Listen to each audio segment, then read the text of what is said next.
Hi, good morning, everyone. I would like to call to order the Transportation Committee meeting for Friday, February 24th, as permitted by the Governor's Disaster Declaration of February 3rd, 2023. The determination has been made that an in-person meeting is not practical or prudent for this committee. To ensure that the meeting is as transparent as possible, CMAP posted the meeting materials approximately 1 week in advance.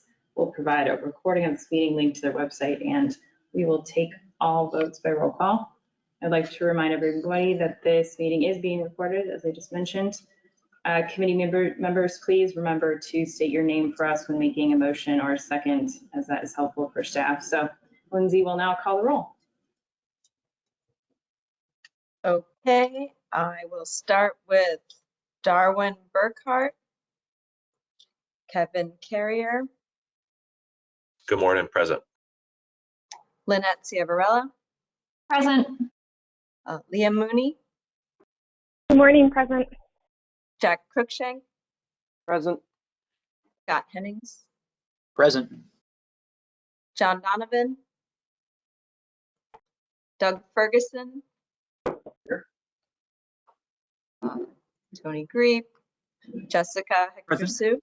Oh, sorry. Here. And Doug DeLilly. DeLilly, present. Thank you. Heidi Lichtenberger, Present. Christina Kapkowski, Here. Eric Llewellyn, Here. Chris Hebert, Here. Tara Orban, Good morning, here. Jessica Ortega, Here. Heidi Prasad, Jose Rios, or John Basic. Good morning, this is John. Yep. Thank you. Jackie Forbes, Here. Mayor Rockingham, or Mayor Einhorn, Joe Schofer, Here. Vig Krishnamurthy, or Kevin, Chris Snyder, Present. Pete Siraj, I'm here. Scott Weber, Audrey Wenning, Rocco Zucchero. Present. Oh, and PS message that he has not been promoted yet. All right, thank you. Thank you. Moving on to item 2, agenda changes and announcements. We do not have any agenda changes, but we do have announcements. So for that, I will turn it over to Erin Elman to provide an update on CMAP. I actually think we have the, oh, no minutes. It's after me. Wow. All right. I guess After you. after me. Oh. Yes. Well, I'm ready to roll here. Thanks, Jessica, and thanks, committee members. Happy Friday. It's been a busy couple months since the last time we met. So I think many of you are well aware that we've been broadcasting wide and far that we got the Safe Streets and Roads for All grant. We are excited to begin the work. Of course, it's like, yay, you got it. And now you have to wait for that federal paperwork to get through before you can hit the ground running. But I want everyone to know that our team has been working on procurements behind the scenes. We've been prepping all that we can so that when we execute those documents, we'll be ready to move. Again, we are so thankful to IDOT, who will be contributing about, oh, hold on, I'm getting ahead of my skis here, but you know, the contributions from IDOT and the contributions from the counties really is what makes this work possible here. So I know that we worked with each of your offices to identify what your specific needs are for your safety plans. And so again, I think these customized approaches for each and every one of you, I know everybody's in a little bit different spot here, but working on some umbrella, sort of what are our big regional goals here for addressing traffic fatalities across the region is just so exciting. So more to come on that, I'm sure. And we're looking forward again just to working with everyone. So thanks for all of your time and commitment and your financial commitments from your boards and others to make this possible here. I would be remiss if I just didn't note that this again will help make sure that all of our municipalities in the region are eligible and the counties are eligible for hard infrastructure dollars that will be competitively available annually. So Our technical assistance program that we do jointly with RTA, we hosted a call for communities to apply. We announced in January that 26 communities were selected. Projects were mostly focused on things like improving traffic safety, again, really making sure that travel across our region is accessible, and just a variety of other projects. But we're excited to kick this cohort of projects off over this coming year. Also related to calls for projects, the deadline for STP funding application is March 10th. Again, I think this committee is pretty well aware that that deadline is coming up here, and many of you are working towards it. But for CMAC, for TAP, for the shared fund as well, and then the carbon reduction program. So just making sure that you all are on track to get those applications in by March 10th. We are hosting ADA trainings across the region as well. We really are trying to get the ADA coordinators from communities together to really help them, if communities don't have ADA coordinators, identify what those roles and responsibilities and requirements are. The next training that we'll have will be on March 1st in Calumet Park. So if you need additional information on that, it is on our website, but if you would like information sent directly to you, I know you can reach out to our team and they'll share it with you. And please feel free to share it with your communities or in your newsletters. We would appreciate that. It's just part of this ongoing effort to make sure that our region is in compliance with the ADA requirements. I also wanted to just thank you all for those of you who've been involved in our IIJA convening since last June. I went out to DC, I brought our booklet of prioritized projects to our congressional delegation, and it was exciting to be able to say of this list of 24 projects, we've already gotten funding for the Metro UP North line application and for the Calumet bridges, and the Safe Streets and Roads for All grant then came. So we are really have a nice checklist that I think we can have our allies and our representatives use as they're talking to DOT and other funding folks in DC and have that in their hands. So they were excited and very appreciative to all of you for taking the time to invest in helping develop this strategy here. I think our legislative affairs team, again, will provide an update on next steps later in the agenda. Again, one of the things that we're working on the state side is really pursuing additional funding for CMAP to meet the entire requirements of the Regional Planning Act.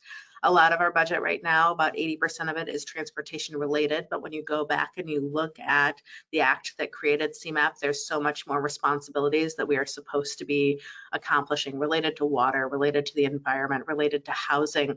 So our top state legislative priority this year and probably for the coming years will be to focus on getting the Regional Planning Act fully funded as well. So as that legislation takes shape and as bill sponsors and have filed legislation, we'll be reaching out to each of you as well to see if there's a role that you can play in including that on your legislative agenda as well. And then related to the Open Meetings Act, I think many of you, again, are aware that the state's public health emergency will end on May 11th, 2023. It gives us some time to ramp back up into fully compliant in-person meetings here. Again, the governor's executive order has allowed us this opportunity to meet virtually, but you know, there is legislation pending to amend the Open Meetings Act, but it is not going to give us full flexibility like we have at this point in time. It really is just documenting that public health emergencies could be another reason to have an emergency disaster declaration here. So coming in May, we will be requiring in-person meetings. The Open Meetings Act does have exceptions for illness or for travel within work, but again, you need a quorum. We will need a quorum of the members physically present here in our offices. So, which then could make those exceptions to the rules. But again, we will be wrangling you, reminding you to put that time on your calendar for travel to come to the old post office if you haven't been here. For in-person meetings. And I know that prior to the pandemic, this committee was always, you know, always compliant, always had the recommended number of members in person because you understand the transportation projects. We don't want to get them hung up in our processes and not have those approvals in place. So please just, I can't say enough, remember that come May, we're going to be in person. So I think that is it for me. I'm happy to answer questions from committee members. Thank you, Aaron. Any questions for Executive Director Ellen? Go ahead, Chris. Just a quick question. Thank you again, CMAP, Aaron, your team, for the safety, safe routes for school for all. It was a great collaboration. Curious, I know how sometimes long things take to get from an approval in DC to agreements and implementation at the local level or regional level. Is there anything CMAP is doing in advance of that, consultant solicitations or anything to gear up so that when that money becomes available, we're signing agreements and we're hitting the ground running? Yeah, so I do believe we already, and is Stephanie on the line, or maybe Lindsay actually could help weigh in here, but I do know that they're working on procurement so that we can have consultants ready, selected. We can't unfortunately spend those federal dollars before we have that approval, but Lindsay, anything else you want to share related to that? No, just that we are working on putting together the RFQ to get that going, and we'll be in touch with the counties for the next step. It looks like Stephanie might have more to add. No, I think Lindsay is exactly right. Lindsay's taking the lead on all this work, so she can certainly answer any other questions as well. But yeah, we're ready to sort of hit the ground running, as Aaron said. We are trying to get all the procurements, all the RFPs together so they're ready to be issued. We've already got, as you know, Chris, all of the intergovernmental agreements ready to go with all of the counties so that we have all sort of those T's crossed and I's dotted. But the other thing that that we've started doing that I think is good to share is that we're not alone throughout the country. We're also coordinating with other MPOs that have also received this funding so that we can sort of learn as everybody gets online and gets their agreements, sort of who got their agreement first, how long is that taking, how is that experience happening. So we're also hopeful that we'll be able to navigate that agreement process quickly, which, as Aaron said, can sometimes be a bit of a complicated aspect. But yeah, we're really hopeful and really excited, and we are preparing for the day that we get that agreement signed.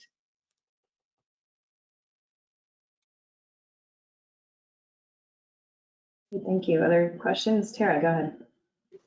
Hi, thank you for those remarks, Erin. I just had one general kind of process question about, so coming in person in May, I look forward to seeing all of you in person at our next meeting. But just kind of in general, so it's understood that the committee members must be physically present, but will the meeting be how can others who want to listen in or participate, will they be able to join virtually? Will it be hybrid, or will it be 100% in person and then just recorded? That is a good question. I've been most focused on the board and the MPO. Amy, I see you shaking your head here. I do think that we are going to continue to allow others to join virtually. Anything else, Amy, that you wanted to add?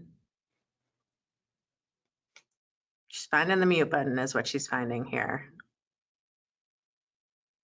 No, nothing else. No, that's okay. I think we do appreciate that, having the audience again for folks like our planning liaisons, right? You're not necessarily sitting on, if you're not sitting on the committee, but you do want to participate or you do need to be informed by the conversation. I do think we want to continue to make these tools and resources virtually available for folks. Okay, thank you. And one other word, just a word of thanks for the ADA training. I know some of the Cook County team, participated and got wonderful feedback about what great value it was. So we look forward to, continuing to participate in those events. And just thank you so much for filling that much needed gap. Thanks so much. We appreciate it. Comments? Anyone else have comments or questions? No. All right, let's move on. I did see in the chat two items, which is that Bill Higgins is representing CDOT, and then Steve Schilke is going to take over for IDOT D1 because John Basic had to leave. So Lindsay, if the record could just show that, I think that would be helpful going into the minutes. We have before us the draft minutes from December 16th. There has been one change, I understand, which is to add our colleague P.S. Treeraj, who was inadvertently left off of the minutes. So his participation in the meeting has been added back in. With that change, do I have a motion to approve these minutes? This is Rocco. I'll motion. Thank you, Rocco. Do I Yeah, have a I'll second. Jesse, that's Kevin. Thank you. Motion and a second. Any other questions or comments? Well, let's go ahead and take the roll call, Lindsay. Okay, we'll start with Darwin Burkhart, Carrier, Yes. Lynette Ciavarella, Aye. Leah Mooney, Aye. Jack Cruikshank, Aye. Scott Hennings, Aye. Doug Ferguson, Aye. Jessica Hector Sue, Aye. Doug DeLilly, or yeah, I think it's Doug. Aye. Heidi Lichtenberger, Aye. Christina Kopkowski, Aye. Eric Llewellyn, Aye. Chris Hebert, Aye. Tara Orban, Aye. Jessica Ortega, Aye. John Basic, or Yes. okay, still on. Jackie Forbes, Aye. Mayor Rockingham, voice I'll join.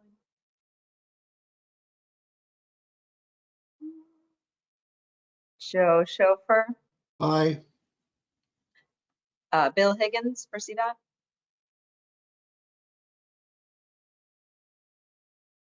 Chris Snyder, Aye. PS Siraj, Aye.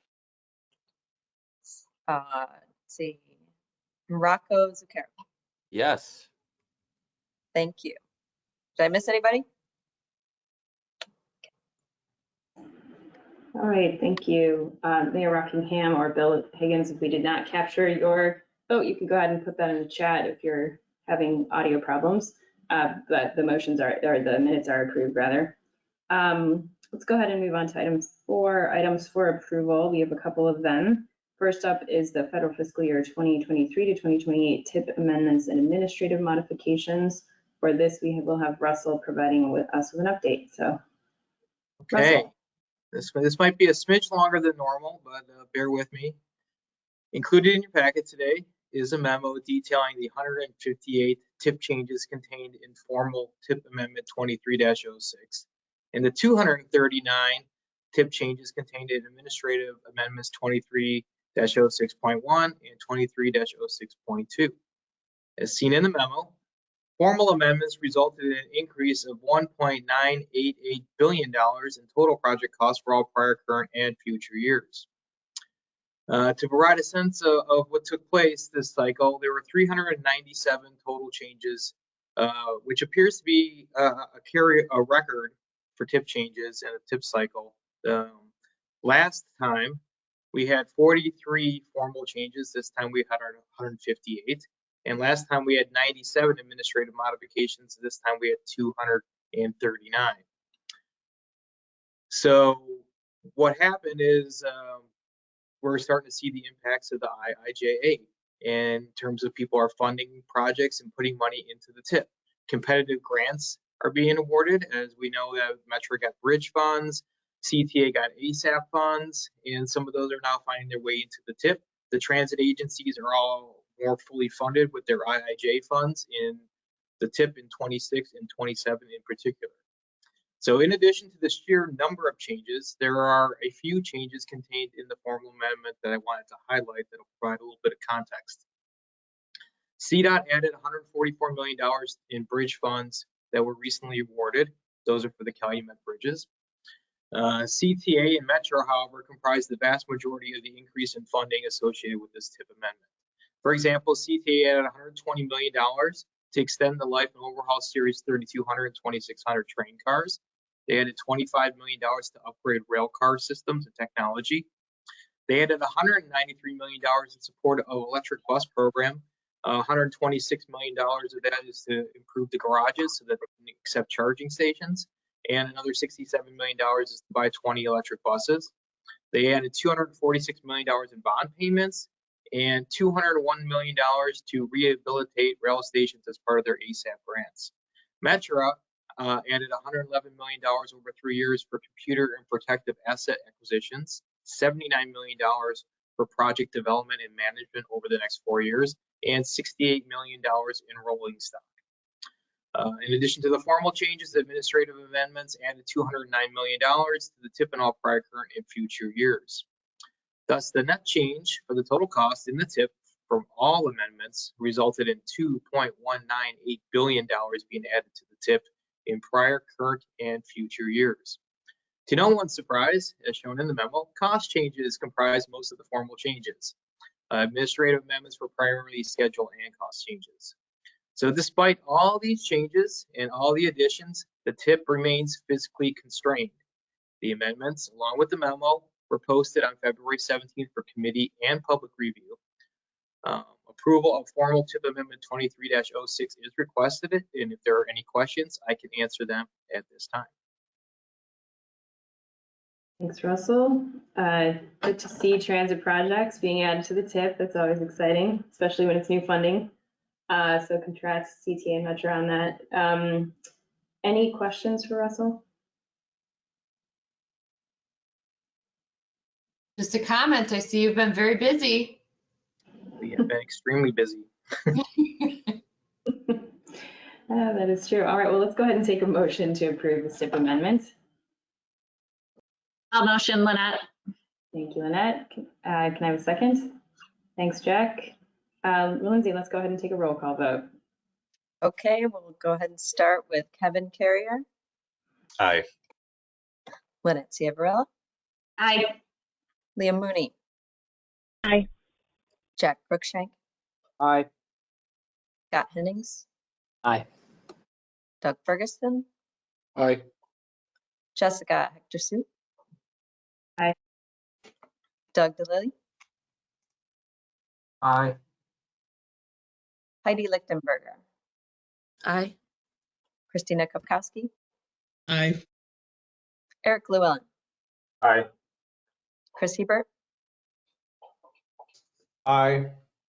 Tara Orban, Aye. Jessica Ortega, Aye. John Basic, Yes. Jackie Forbes, Aye. Mayor Rockingham, if your audio's working. Maybe not. Didn't send I a see chat. that he included a yes in the chat. Okay, thank you. Joe Schofer. Yes. And then I think we got Kevin O'Malley on now. Proceed out. Sure, I'll say yes. Thank you. Chris Snyder. P.S. Siraj. Yes. And we've got Hugo Coronado for MPC Yes. and Rocco Zucchero. Yes. Thank you. Great, thank you. The TIP amendment is approved. Our next approval item is the federal fiscal year 2024 Unified Work Program budget.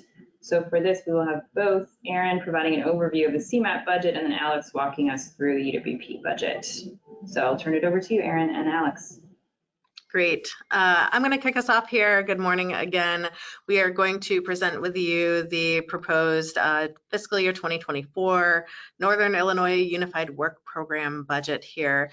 This is the most significant portion of CMAP's budget, which funds the transportation work for the region. So though the process for developing our annual budget and work plan kicks into high gear from October to December, I wanted to give you a sense of our budget timeline.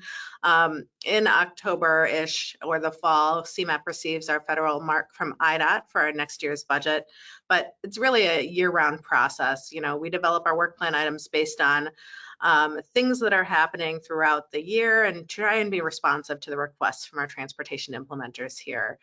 All of these items are developed in alignment with our strategic direction, which is our 5-year plan that prioritizes the work outlined in the 2050 plan. The last quarter of the year, CMAP will develop the work plan further as the UWP grants to partner agencies are finalized in December. The call for projects with the local technical assistants are announced, vetted, and then chosen. So we are now entering the phase of our budget process when we present the proposed budget and work plan to Transportation Committee for your recommendation of approval, and then to the MPO Policy Committee for their March meeting for final approval. The comprehensive budget and work plan has been presented and approved by the board in their meeting earlier this month. We will then submit the preliminary documentation to IDOT during this phase as well. So just recognizing that it's a little bit of an iterative process as we go back and forth with IDOT on potential budget amendments until we come to an agreement in May or June. And then work plan items continue to be refined throughout this process and even up until April or May. So our final budget and work plan will then be submitted to IDOT to go into effect at the beginning of the new fiscal year, July 1st, 2023. And the reason why we've continuously moved our budget approval process up every year is that it takes a couple months to get those agreements ready and signed. So we want to hit the ground running on July 1 with a signed agreement so we can begin spending funding. So this allows us to hit that target. So over the past year, we've been working hard convening our partners throughout the region to capitalize on the new and exciting funding opportunities that are available through federal bills like the Infrastructure Investment and Jobs Act, but also some other areas where there's transportation funding like the Inflation Reduction Act. So through a series of convenings with our partners, again, we talked a little bit about the Safe Streets and Roads for All program that we talked about, that we mentioned earlier. Again, the resources for planning are now coming from a variety of places and programs, both at the state and the federal level here. So I know that historically, a lot of the federal policy and program guidance related to our work was really encapsulated in that traditional transportation bill. But I think what we've seen more recently is this broad recognition of the important connections that transportation provides, right? It's about our economic mobility. It's about providing household incomes with greater households, low-income households with greater opportunity to access jobs. And then also it's really been our climate has come front and center and the intersection between transportation and climate change and what we need to be doing proactively to address those, the goals and objectives that have been put in front of us. So I just wanted to say all that to say that this really is a dynamic environment that means that we need to think beyond sort of our traditional solutions here to foster collaboration in more meaningful and holistic ways. As the new legislation is passed and funding opportunities evolve, we'll continue to apply for competitive grants to collaborate with all of our partners to take that regional approach. It's a unique approach. It's not focused on one city or two cities or one county or three counties. It's our 7-county region, the 284 municipalities that we really are striving to help achieve some of our broader goals that are encapsulated in our 2050 plan here. So again, we continue to use our federal legislative agenda to make sure that we are pursuing the best projects that provide the biggest return on investment here. So before we get into the budgets of the details of the UWP budget, I want to take a couple moments, and I know for those of you who've been on the committee for a while, this might be old news, but I recognize that throughout the course of the pandemic, we've had lots of turnover in staffing in many different agencies. So I think it's important that we just sort of reframe and share with you a little bit more about where our funding comes from and how it gets distributed in CMAP's comprehensive budget, which includes both UWP funding and other funding sources. So most of our funding comes from FHWA and FTA through IDOT as one of the 16 MPOs in Illinois. Of that funding, we grant in this year's budget about $6.3 million to our partner agencies. That number includes the local match. But this is the local portion of the Unified Work Program, or UWP, of our budget. The other portion of our budget uses those federal dollars on our MPO required functions, which includes the development of and implementation of the long-range transportation plan. Make sure my little animations are moving forward here. The implementation of our long-range plan here, production of the Transportation Improvement Plan, or the TIP, which we were just talking about, which is that 5-year agenda of surface transportation projects and a list of all of the federally funded projects in our region. And then again, the administration of the annual work plan and program here. So, and then programming, right? So the surface transportation program, the congestion mitigation air quality improvement program, the transportation alternatives program, and the new carbon reduction program. So Those are sort of core regional MPO responsibilities. And those programs are funded through our call for projects, which is open right now. All right, so I think next, great, thank you. The Illinois Department of Transportation, again, contribution helps us meet that 20% local match that's required to unlock all of these federal dollars, which have doubled under IIJA. It also supports our work on behalf of the region, including our valuable planning, our technical assistance, our data and analysis for our partner agencies, and our communication and engagement work. So again, this budget reflects more sustainable funding sources, which is one of our key operational goals, to diversify our funding sources, provide more sustainable revenue. In order to meet these increases that we experienced through the infrastructure bill, local contributions have increased and now make up $1.6 million in our annual budget. And it reflects increases from the counties, from RT and the service boards, from local municipalities across the board as well as tollway. We plan to increase local municipal contributions at manageable increments over the next 5 years to continue to build that sustainable source to meet the region's obligation for matching funds.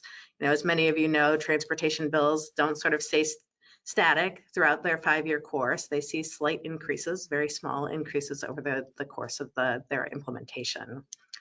So again, these revenues help us mitigate operational risks against potential funding uncertainties and provides funding for the region to access those additional federal funds, which provides the match for SPR grants, for competitive projects, and more importantly, provides funding to CMAP to meet our comprehensive regional planning mandates in areas that impact the region beyond transportation.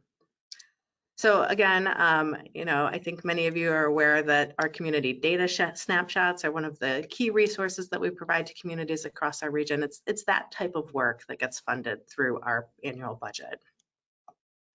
And then finally, this year's budget also includes important work in economy, climate, and through funding from the Illinois Department of Natural Resources, the National Oceanic and Atmospheric Administration, MacArthur Foundation, the Chicago Community Trust, and some additional work that we're doing directly with Cook County.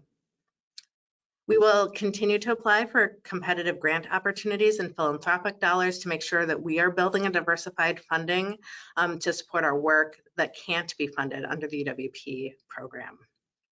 So let me pause here. I wanted to just give that big picture overview of our budget and where our funds are coming from and how much is in there, but wanted to see if you had any questions on sort of our high level budget overview here.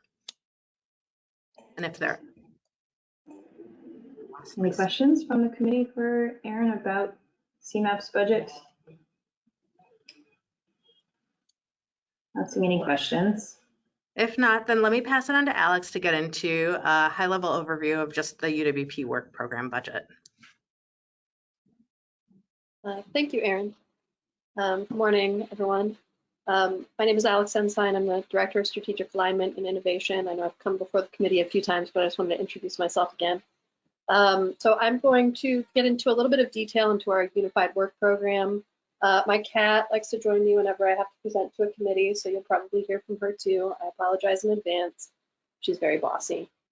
So today we're going to focus on the unified work program, but Erin has given an overview of our comprehensive budget at CMAP, and we've also linked that comprehensive budget document in the memo you received in your agenda packet. So if you have questions or would like more detail about our other operational and non-UWP funded work, there's a lot more detail in that comprehensive budget book. So this is the UWP portion of the budget, which we will ask to be recommended or referred by the Transportation Committee for approval, and does require joint approval by the MPO Policy Committee and the board. Today we're asking for approval of $31,157,952 in total for the UWP budget. Of that amount, $24.9 million goes to CMAP to fund our core MPO activities. This amount does include an additional $1.5 million from IDOT that was provided to CMAP in January of this year from previously unspent planning funds. That amount was specifically given to CMAP by IDOT to spend on operational activities, understanding that there are a lot of additional funds that would be needed to meet some of the staffing needs for all of the influx of federal funding coming through the region. 741,000 or 2.5% of that budget is set aside to meet the IIJA required safe and complete streets function.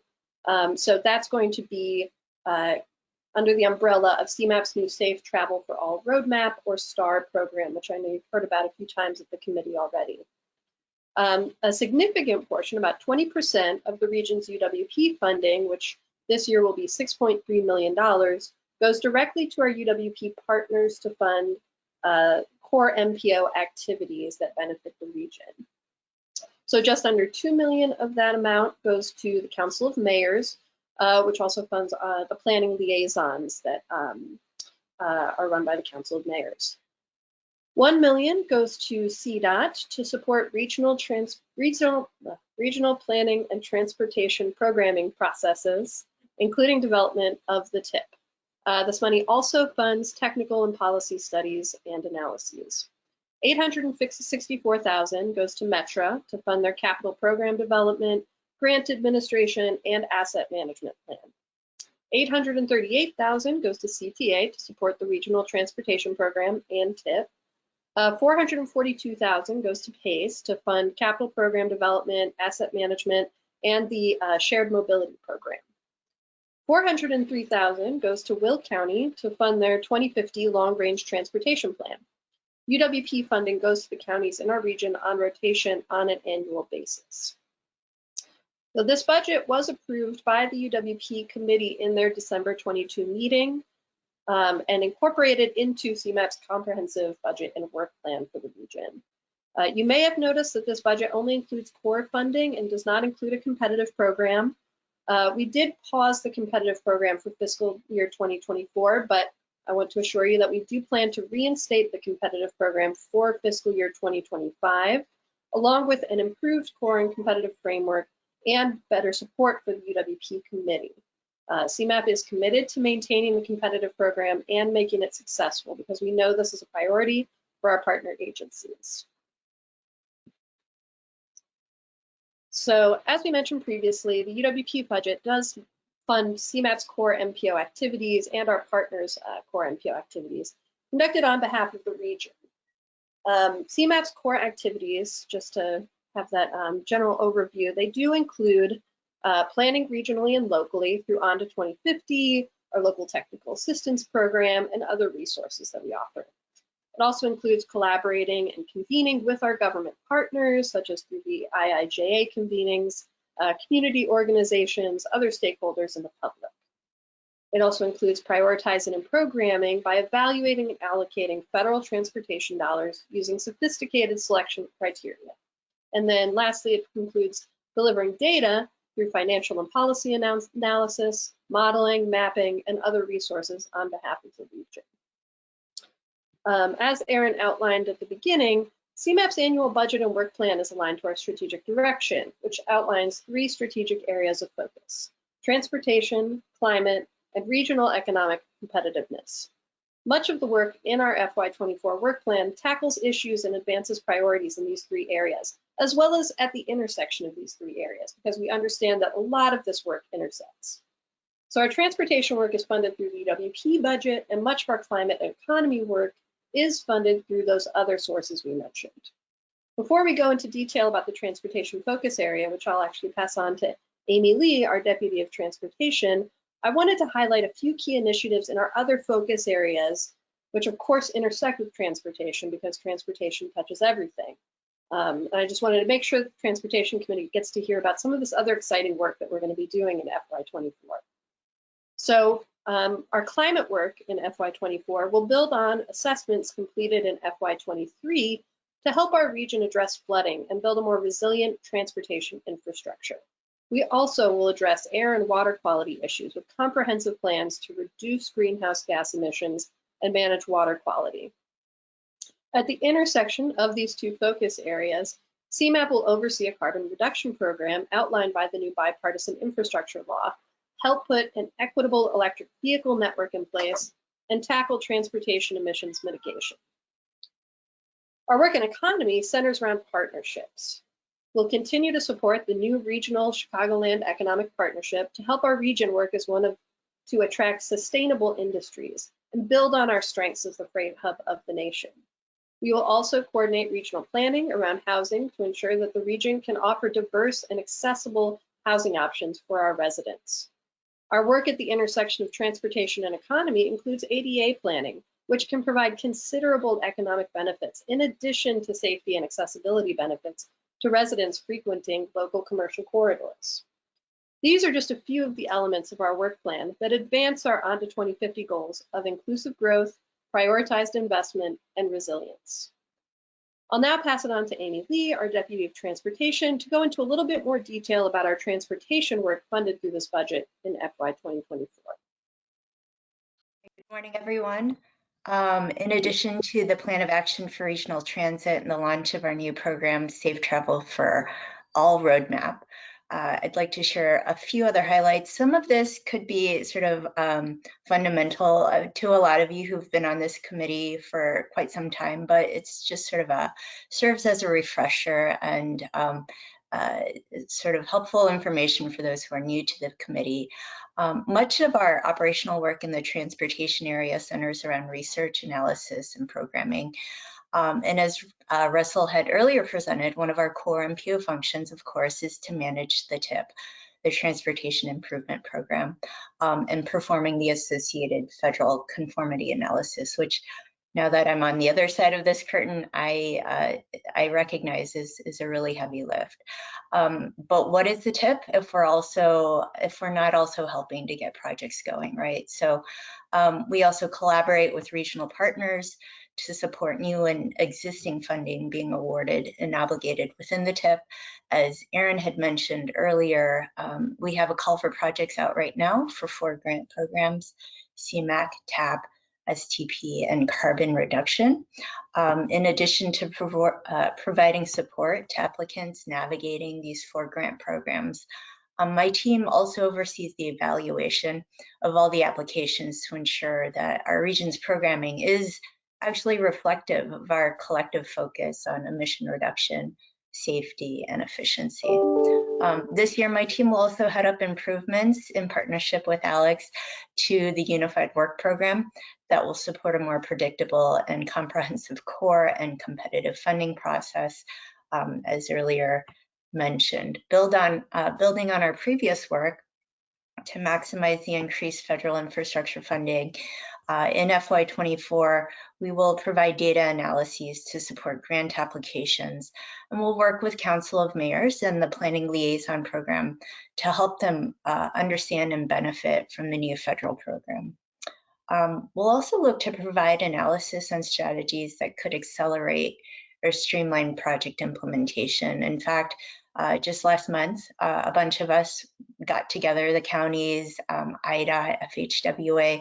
We together started a great discussion around project bundling and how that can help many agencies here that are, I think, universally feeling shorthanded to more efficiently get their projects going through procurement if we started to think about collectively developing a program of projects for solicitation.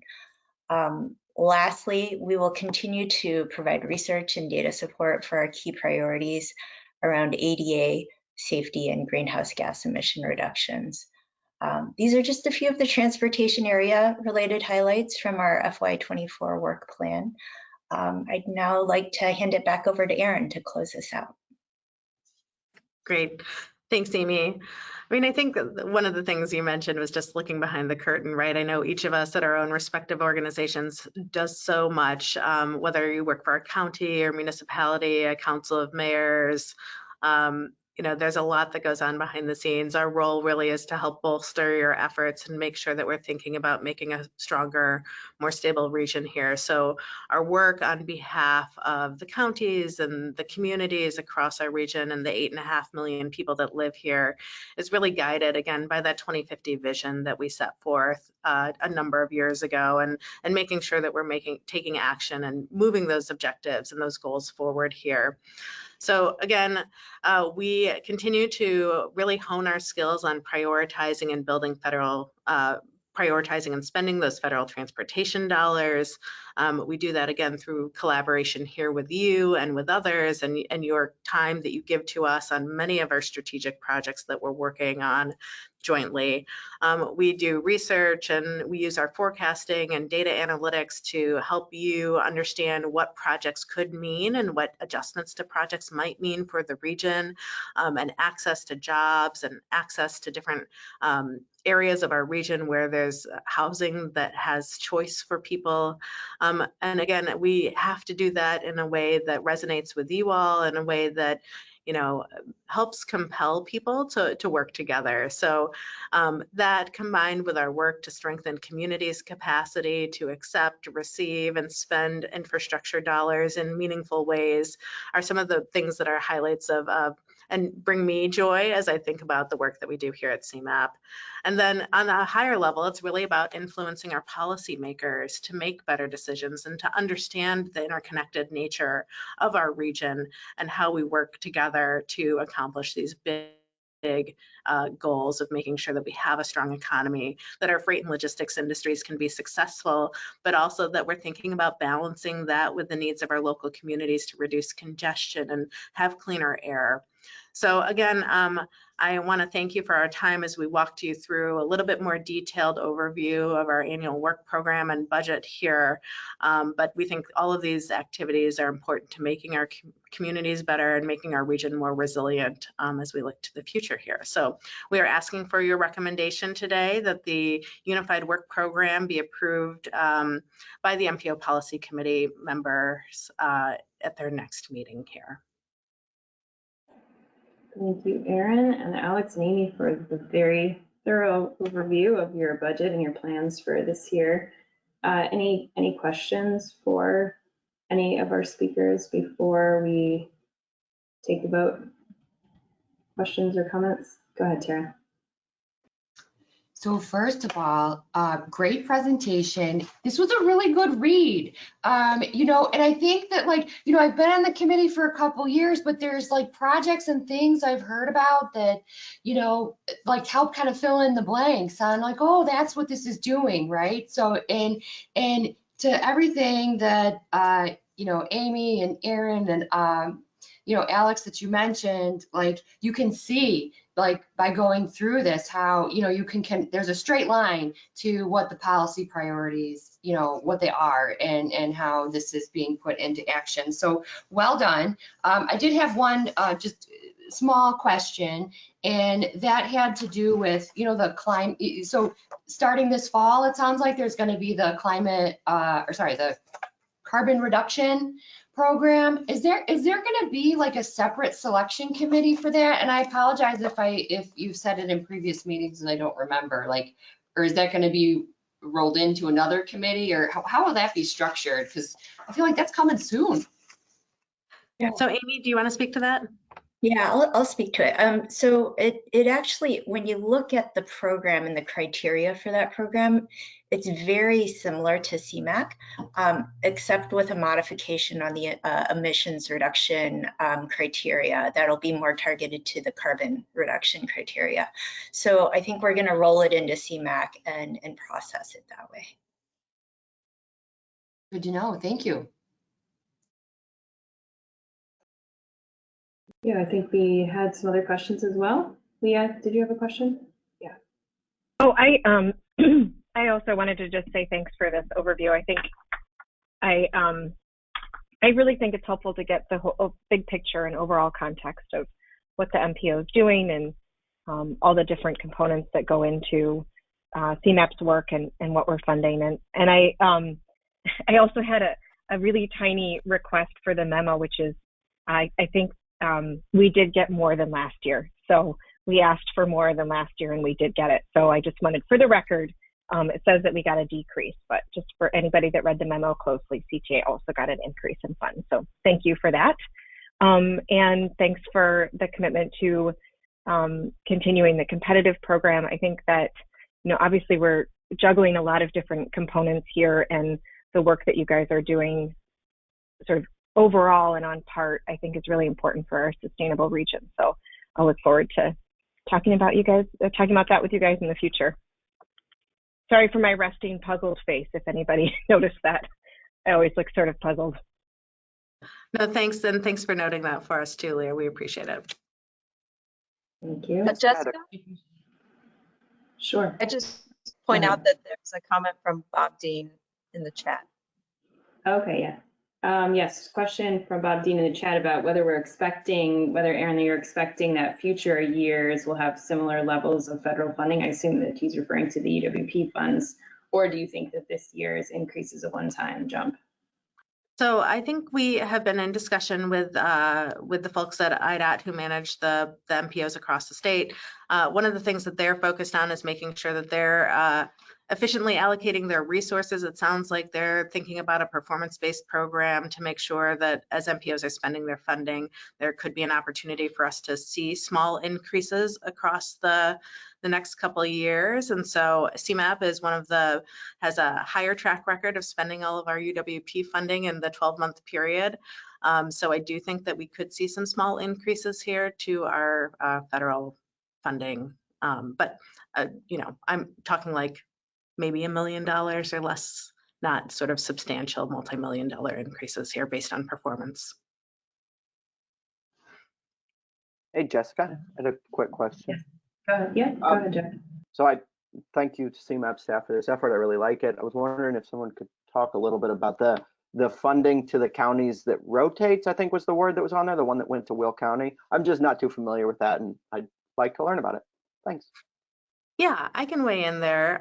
So as part of the UWP program, we help support core activities, which means that, Council of Mayors and the planning liaisons, that staff is there to help put information into the TIP and help communicate regional priorities back out to the Council of Governments and the Councils of Mayors across the region. Part of the funding has been a competitive pot. And so the counties historically have agreed that funding through the competitive program, I believe, would help fund big long-range planning initiatives across the region. And so they have an agreement and often work together to identify where they are in their long-range planning process. And so it went to Will County this year, but I'm trying to, DuPage has gotten it previously. It just sort of, depending on prior needs, and they work together on that process. Great, thanks, Aaron. Yep. Tell me if I misspoke, Chris. Nope. Other than doubling it, we would have liked to have seen, but we'll take the 250 or 300. I forget the exact number, but you're exactly right. We all have long range plans, and similar to CMAP, we are updating it every 5 years. So it's kind of a rotating fund to help support that update to our long range plans that obviously feeds onto 2050 and other planning efforts. A good question. Any other questions or comments from the committee? Hey, this is Rocco. Really quick, just want to say thanks. I appreciate the thorough overview of the presentation. I thought it was excellent by all of you. So, Amy, I didn't realize that you left the tollway, so your nameplate is still here. But I thought the memo was excellent as well. So thanks for the thoroughness in that. Really, I think, Tara, I want to echo your sentiments there. It was a good read, and it was interesting to see what else was going on and how some of our work could tie into some of the local work. So very much appreciate the overview and the effort on this one. Thanks, Rocco. Good thing you were on this meeting so that you could learn that Amy left the tollway. Any other comments or questions from the committee? No. Okay, let's go ahead and can I have a motion to approve the UWP budget? So move, Henning. Thank you. Do I have a second? Second. Leah, I think Leah beat you to the punch on that. So we have a second from Leah. Let's go ahead and take a roll call vote, Lindsay. Okay, Kevin Carrier. Aye. Lynette Ciavarella. Aye. Leah Mooney. I said aye, sorry, but it was on mute. Jack Cruikshank. Aye. Scott Hennings. Aye. Doug Ferguson. Aye. Hector Sue. Aye. Doug DeLilly. Aye. Heidi Lichtenberger. Aye. Christina Kopkowski. Aye. Eric Llewellyn. Aye. Chris Hebert, Aye. Tara Orban, Aye. Jessica Ortega, Aye. Bob Dean, Aye. is it Steve Schilke or John Basic? I think John had to leave. We'll wait on that. Jackie Forbes, Aye. Mayor Rockingham, can send a chat. Joe Schofer, Aye. Kevin O'Malley, Aye. Chris Snyder, Aye. P.S. Siraj,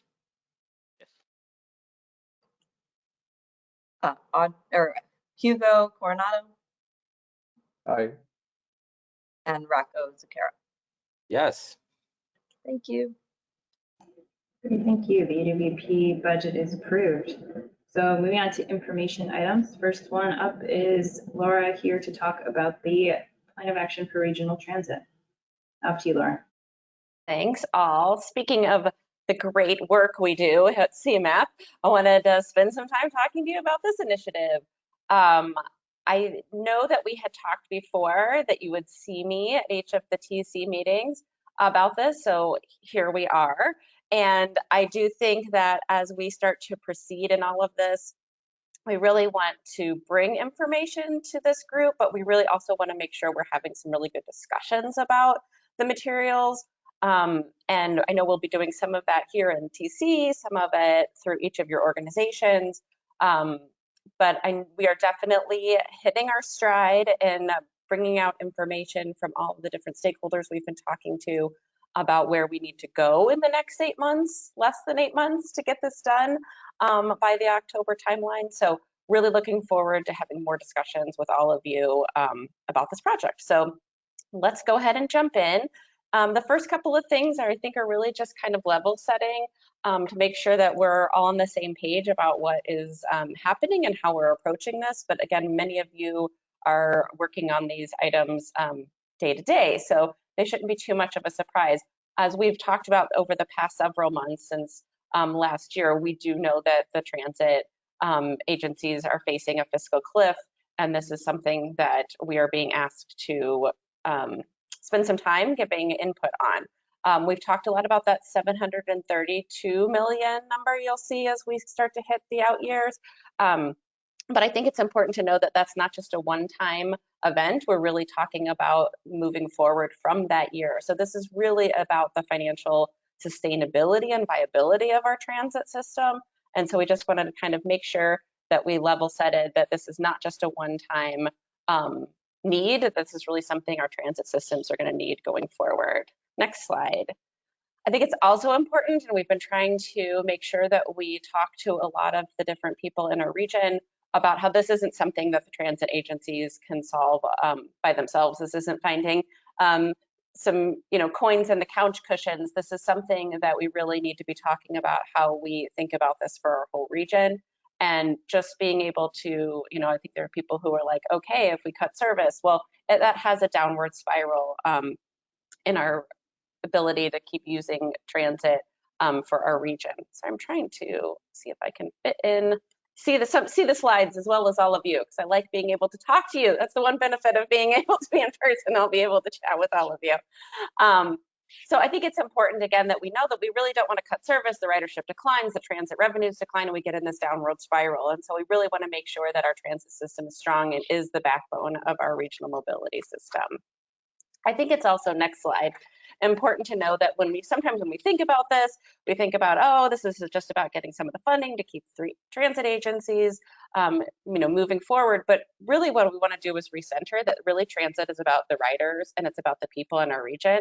And it's even about the people who aren't on transit, that we really need the transit system to be strong for those that are even in the cars that are moving, but on the transit system, that it's about mobility. And so that's access to opportunity, that's access to education, that's access to employment. So really in a lot of the discussions, we've wanted to recenter this about the people that are using the system, the people in our communities throughout the region, that it's not just about putting funding to the agencies to keep the agencies going. It's really about helping our mobility system.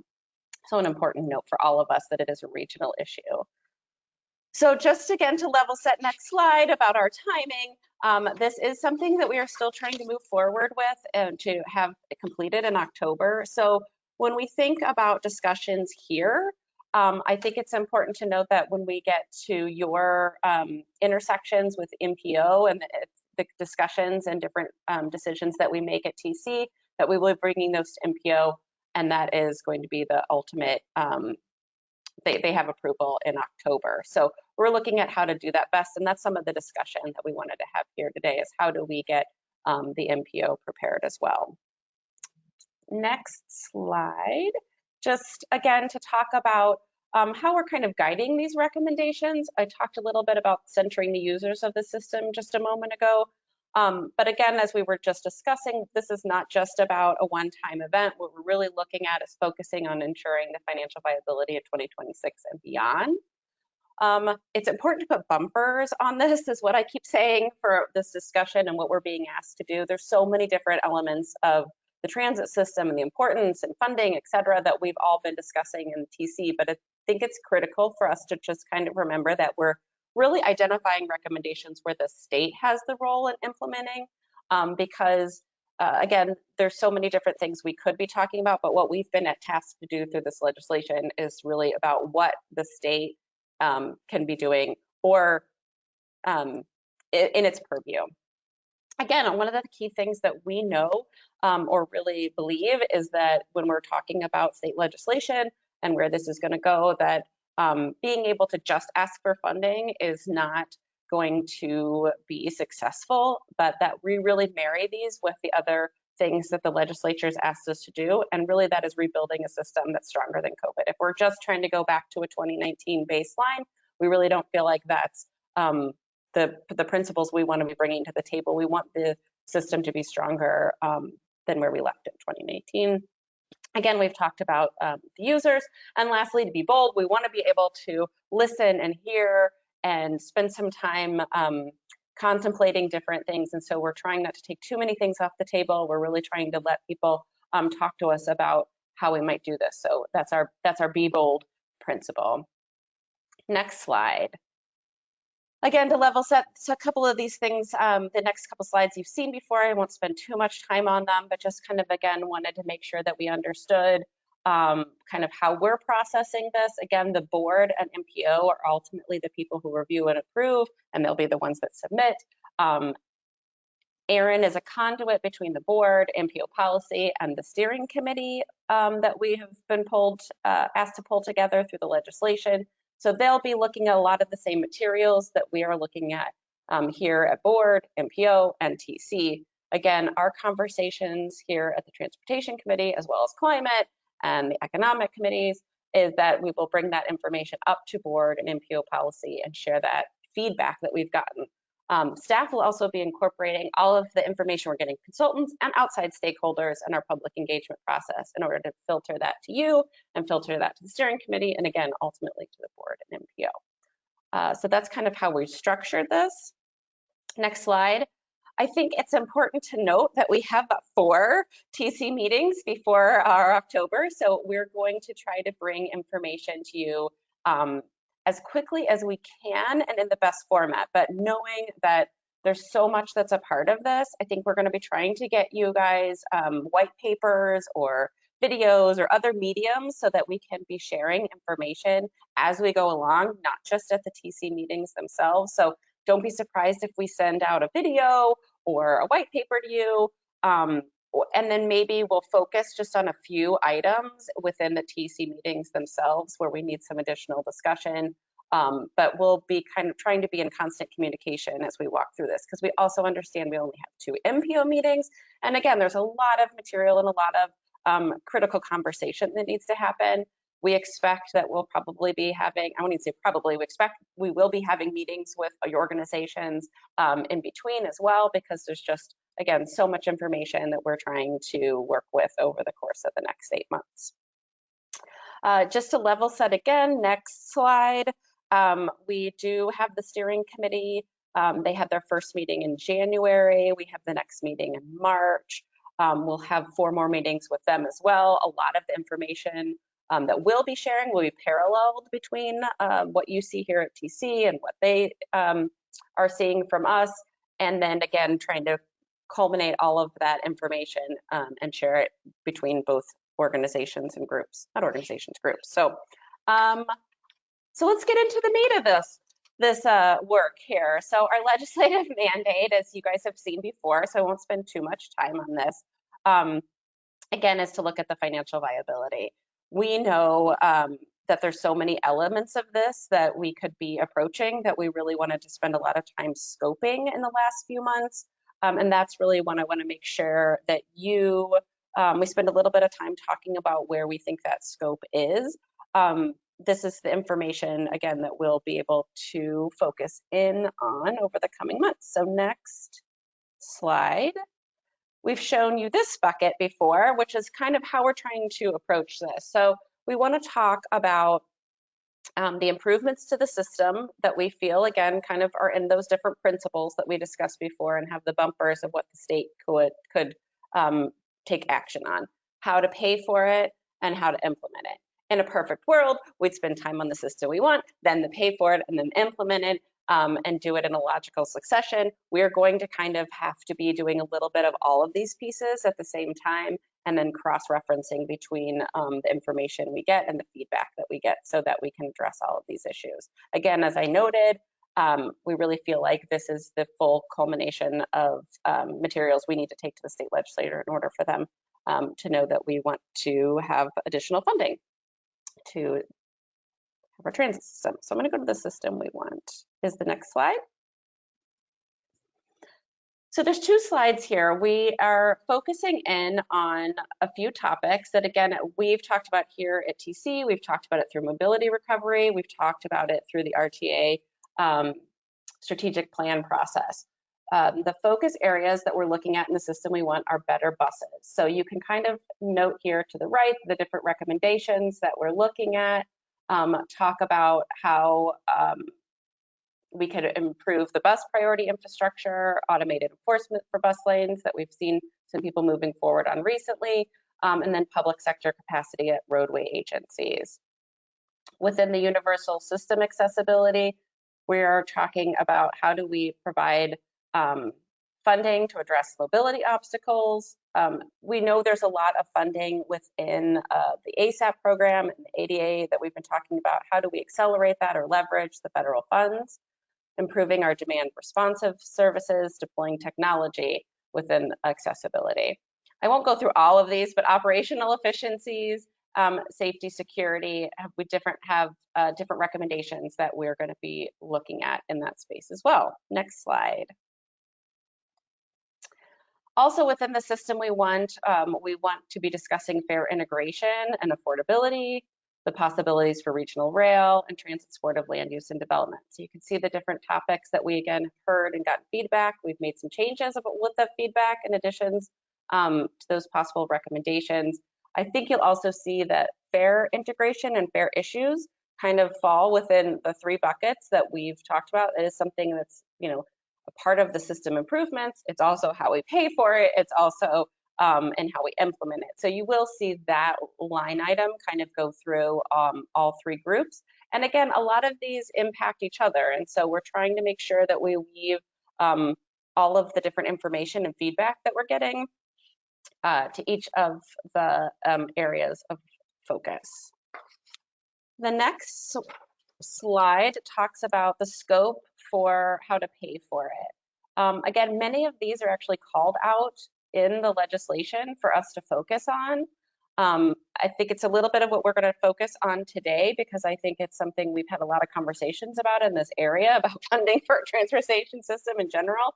And so we want to spend a little bit of time on that today and getting your feedback about how we best approach some of these topics and recommendations.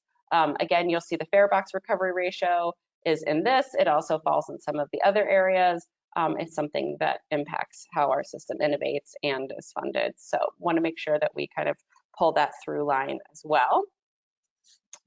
The next slide is how to implement it. Again, this is something that the legislation has asked us to look at.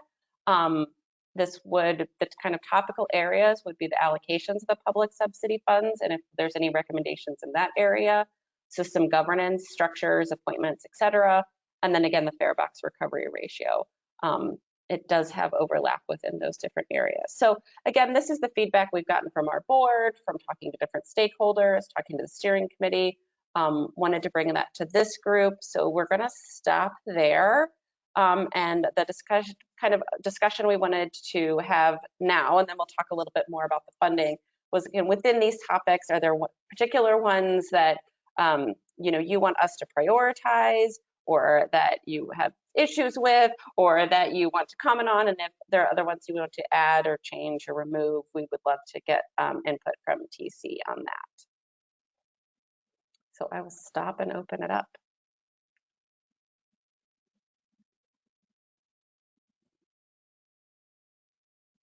Chris.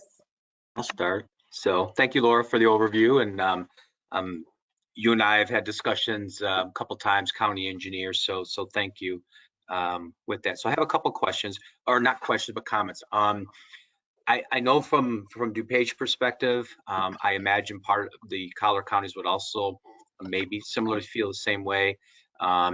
Like the idea of looking at our transit system and the comment about responding to the change in travel patterns.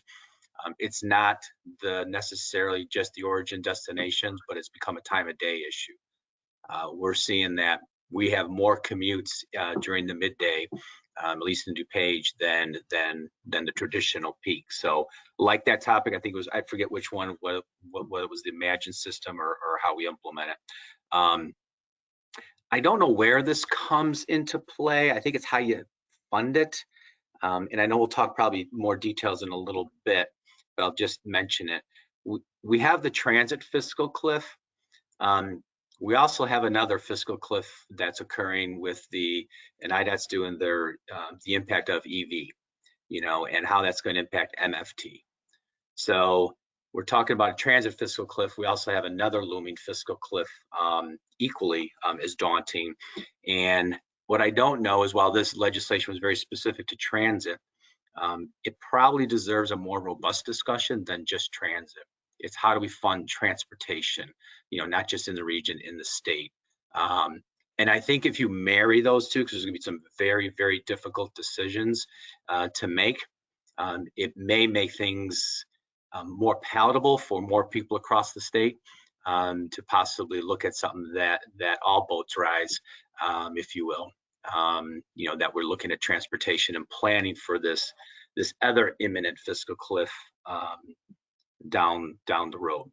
And then the final one is, anytime, and this is not the first time I've said this, anytime transit and highways are in the same right of way, I think we need to lean on and look at our roadway partners, our highway agencies, when it comes to signal priority, when it comes to sidewalks and bus shelters, that transit is valuable and important to across the region. And we're partners, we're transportation partners. So there is an investment that highway agencies can make and partner with the transit agencies, to make that system more attractive and increase the market share.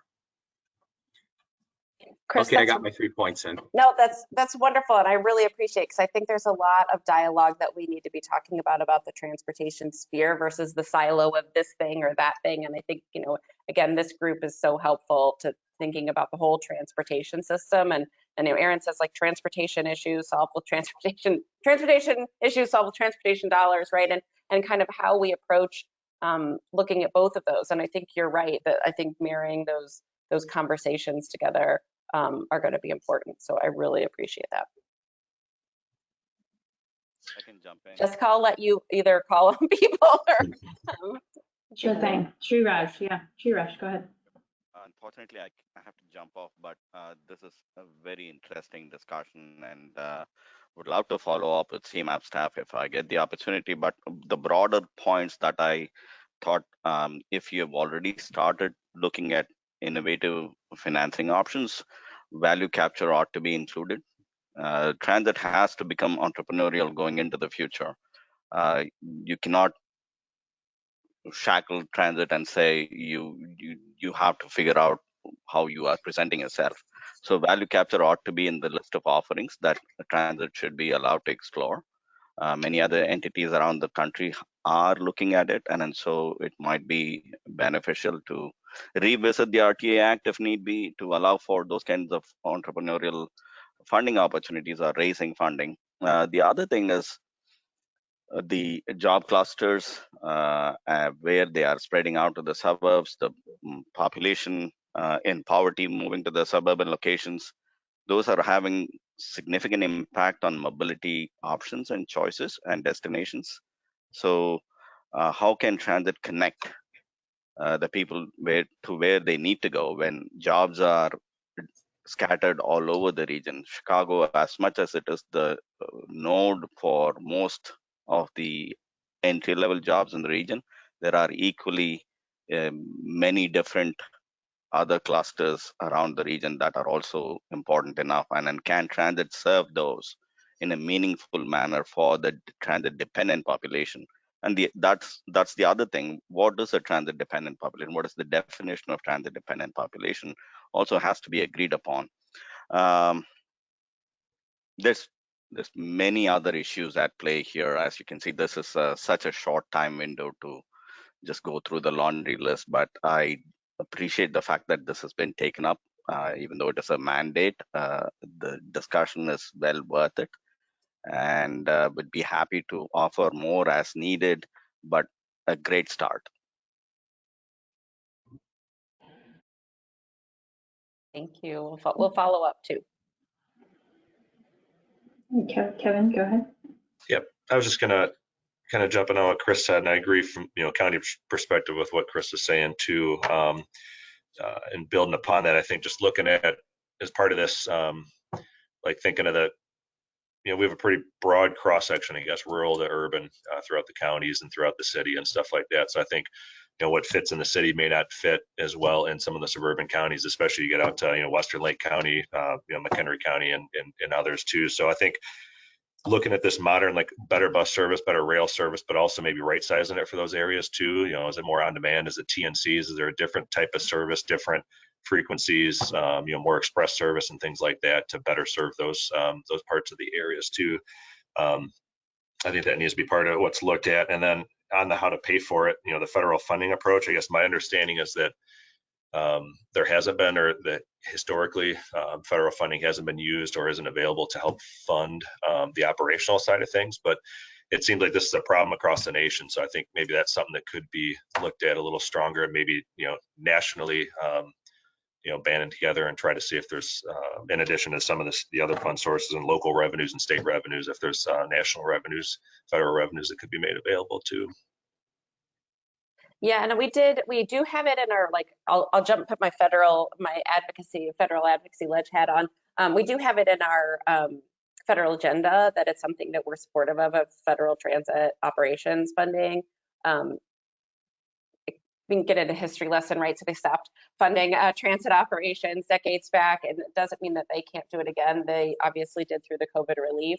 And it is something I think we want to continue to have conversations with. We're doubtful it will happen in our timeline that we need for this, because I will just say this, the diversity of revenues that some other transit systems use that we have been unable to do here in this area, we're not all facing the same fiscal cliff that we did in COVID. So a lot of the major metros, ourselves, New York, Boston, et cetera, are, but some of the smaller transit systems aren't, because they have a different diversity of revenue options. So, but it is something we want to keep on the table and discuss. I appreciate that for sure. Rocco. Thanks. Yeah, I do want to totally agree with what Chris mentioned about the highway and transit planning working together. I think that is really helpful from not just a planning perspective, but also financing the project perspective. I mean, it's some stuff that we've learned working with PACE, and it's been great. But I just can't emphasize that enough. One of the things that I thought that was kind of missing in this, and I don't know if it was intentional or not, is the I don't know if we were just trying to look at the operational and financial side of the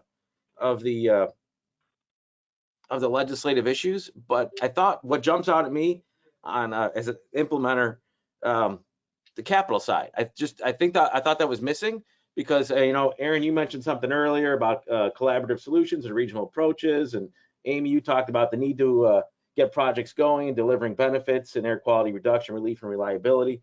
I think the accountability on the spending of the dollars and the emphasis of on time and on budget delivery of projects I thought it was kind of missing, because if we're going to keep going and asking somebody else for funding to help solve the solution, I think we have to identify what the we problem is, and are we delivering these projects and benefits in a timely manner?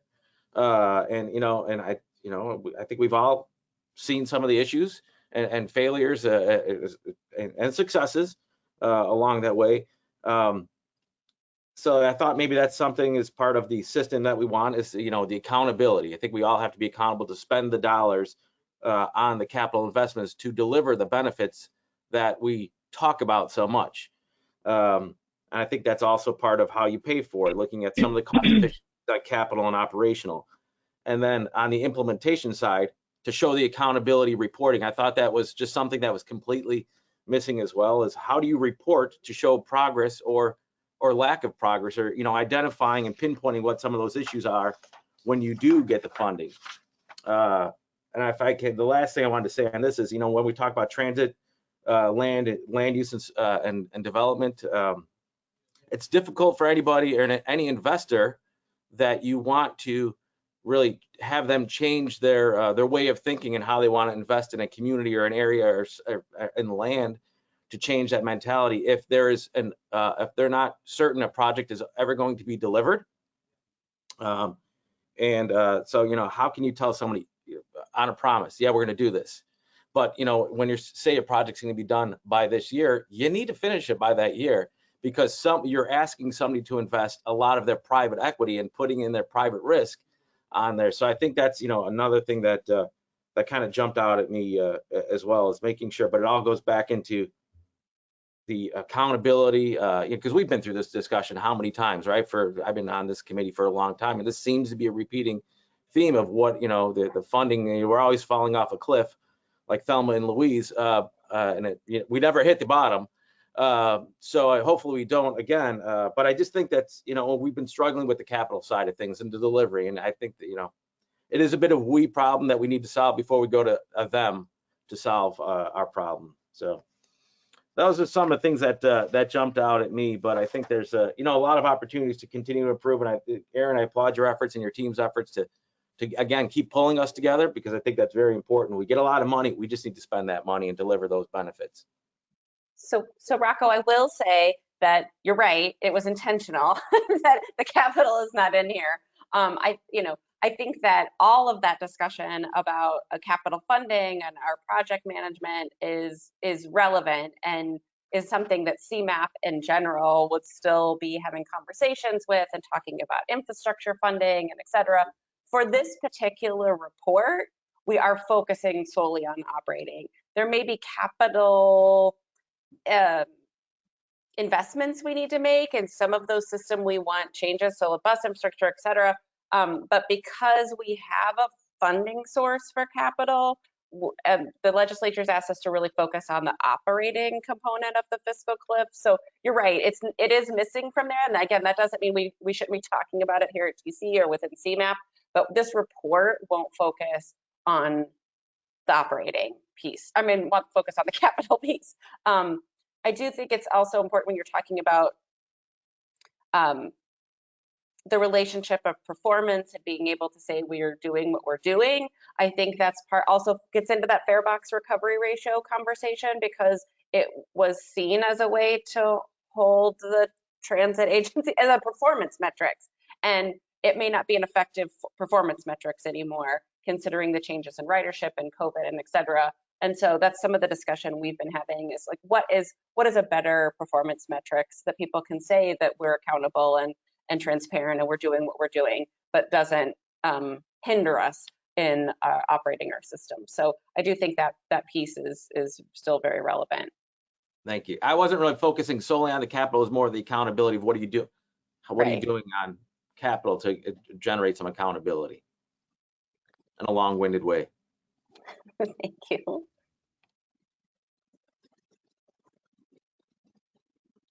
Can I add a point? Questions? Comments? Sure. Is that Joe? Yeah, go ahead, Joe.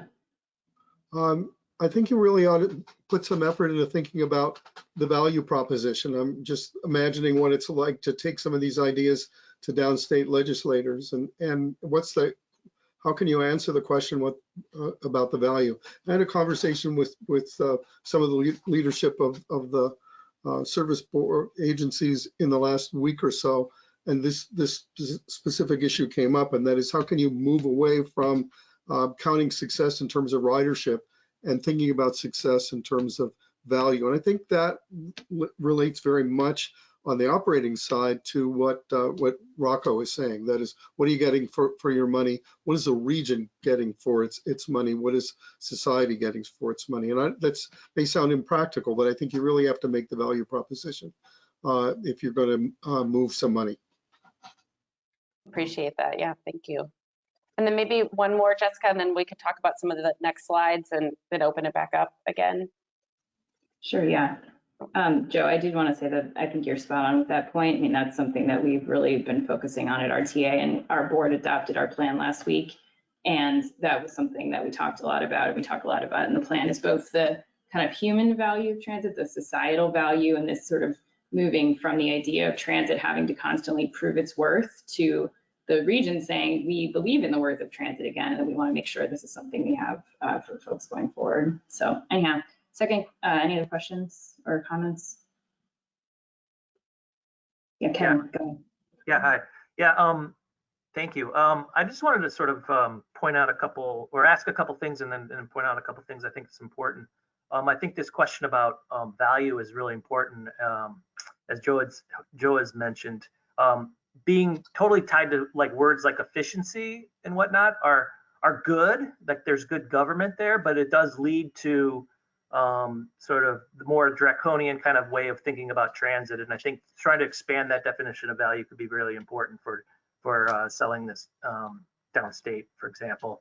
I wanted to, when it comes time to really look at different revenue ideas, I think it's important to obviously look at what the quantity of revenue gets created, but also a little bit more stability. And so I hopefully that'll be emphasized. I think one of the problems I think we know with the sales tax and its dependence on goods only is that it's not only is the economy shifted and there's a lot more activity in the service sector, but it's really created it much more volatile to the macroeconomic trends. And so we see big up and down swings in that tax base. A case in point would be the last RTA reform in 2008 had a new tax, gave the city of Chicago the ability to have a real estate transfer tax for transit. And then literally in 2010, we had that housing, crisis, and the tax base just shrunk like radically, like I think by 80%. So I think making sure the conversation centers around some of the, more stability and sustainability of some of these funding streams, I think is probably real important as well. I think that I have a question about something I heard at the board meeting, which I know that I think you have Eno group that has come in to look at the governance ideas, and it's doing a little bit of a panel across the country of different kind of governance structures. And I think it was said that they've actually had maybe 20 or so conversations with stakeholders already. And I just was curious, and if anyone from the city of Chicago has been on that list, and if not, could they be added to that? And then I also want to reflect that Laura said something in her presentation about how are we going to engage the policy committee, since they are the final decider. And I'm a little worried because I know there's a meeting coming up in a couple of weeks, but I assume the presentation is going to be somewhat similar to this today. And then there's only one more, right, before October. And I don't have an answer. I'm just sort of throwing that out there, that there is a little bit of a cadence problem here in how short this is. And so I'm just sort of throwing that out there of a discussion point here. Thanks. All of those things you said have been in our brain, Kevin. So yes, you're opening up to the next few slides, which is great. And again, we were just talking about yesterday about adding maybe a special MPO meeting, maybe even adding, again, some TC meetings about how we're going to be able to deliver the information to all of you in this time to process. So I do think that's in our brain too. And speaking of the excellent comments on the federal funding and stability of it, which gets back to what we were talking about earlier about, even with taking things from MFT or using MFT, we have that space that is also being hit with EVs. So it's about the stability of the system for all of our transportation as a key component. So the next slide talks a little, yeah. Sorry, I want to jump in too and say, you had mentioned something about the, I know you only wanted to take one more comment, but I'm going to jump in anyway. Mostly because I realized that other than you and Jessica, the only people that talked were men. So we have to have a woman say something too, right? No offense, guys. You guys made great points, actually. And I thought, like, well, I won't reiterate all of them, but Kevin and Chris, thanks for some of your points.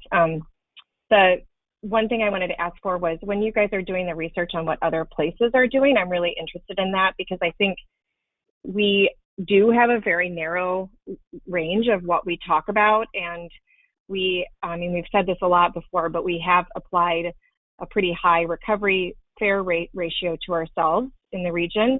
And that's really made it harder for us in the wake of COVID, right? Places that have been less reliant on revenues from fares have had a much less, nobody's been unscathed, we'll say, but it's been a little bit less hard, right, than New York or Boston or Philly or Chicago. And we also were experiencing, I just want to remind people briefly that we were experiencing a pretty big hit before COVID hit. So there's that kind of, we had done a bunch of stuff as a region to stabilize transit funding. Then there was the crash of the housing market that had impacted some of those funding sources, the RET. Then those were starting to recover, and then we got a really strong competitor on the market, and that competitor had a lot of capital from venture capitalists that gave them a really strong advantage against transit to have competitive fares for door-to-door service. And that wasn't sustainable, and we're seeing that now in their market, but that gave us a huge hit in 2016. So as we were sort of recovering from all of that, we got this other sort of blow.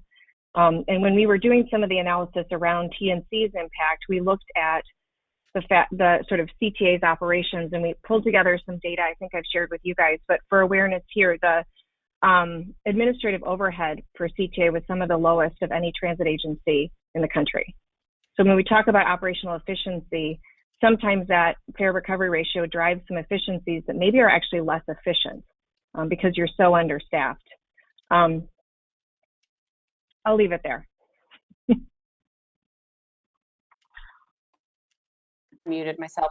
I think that's helpful, Leah, and I think we're trying to, there's so much nuance, as we all know, to so many of the different things that we do, and trying to make sure that we bring the nuance to the table as we discuss these things. And again, I think to some of your point, again, trying to think about stability, that part of the reason we added this chart into the discussion was just to make sure that everybody was aware, and you think about where those revenues are coming from.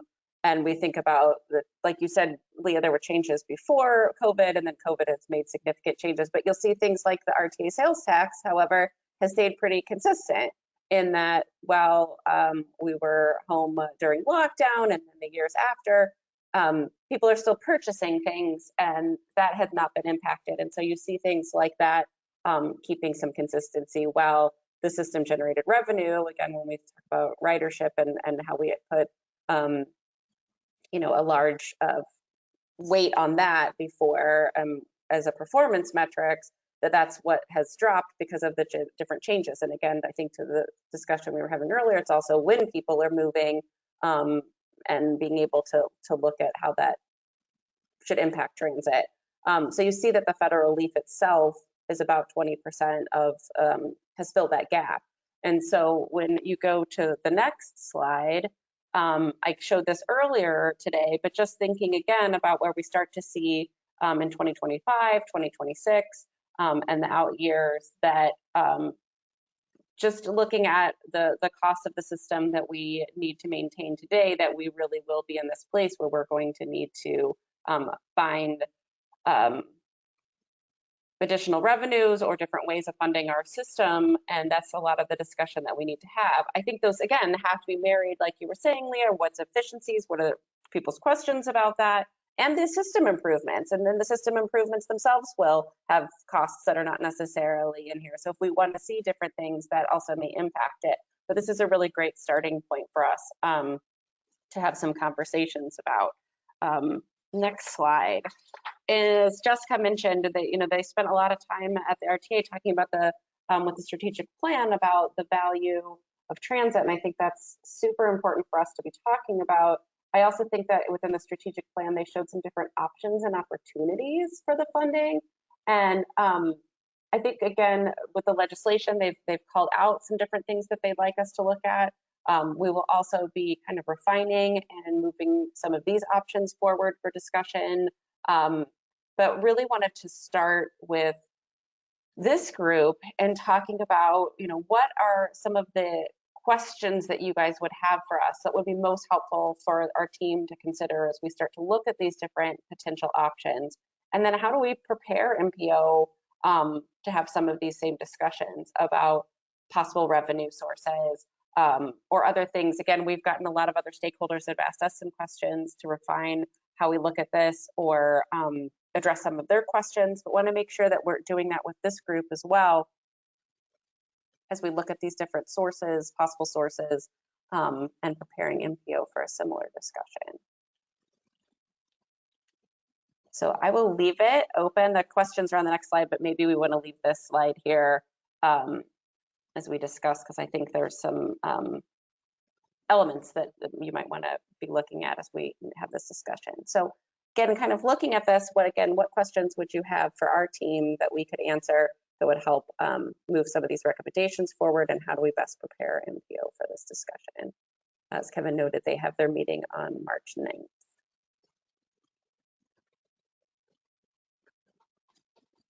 Can I answer a question about the slide? The two increased state PTF and then increased reduced reimbursement, I feel like those aren't really, like we would have to still come up with how they get funded, right?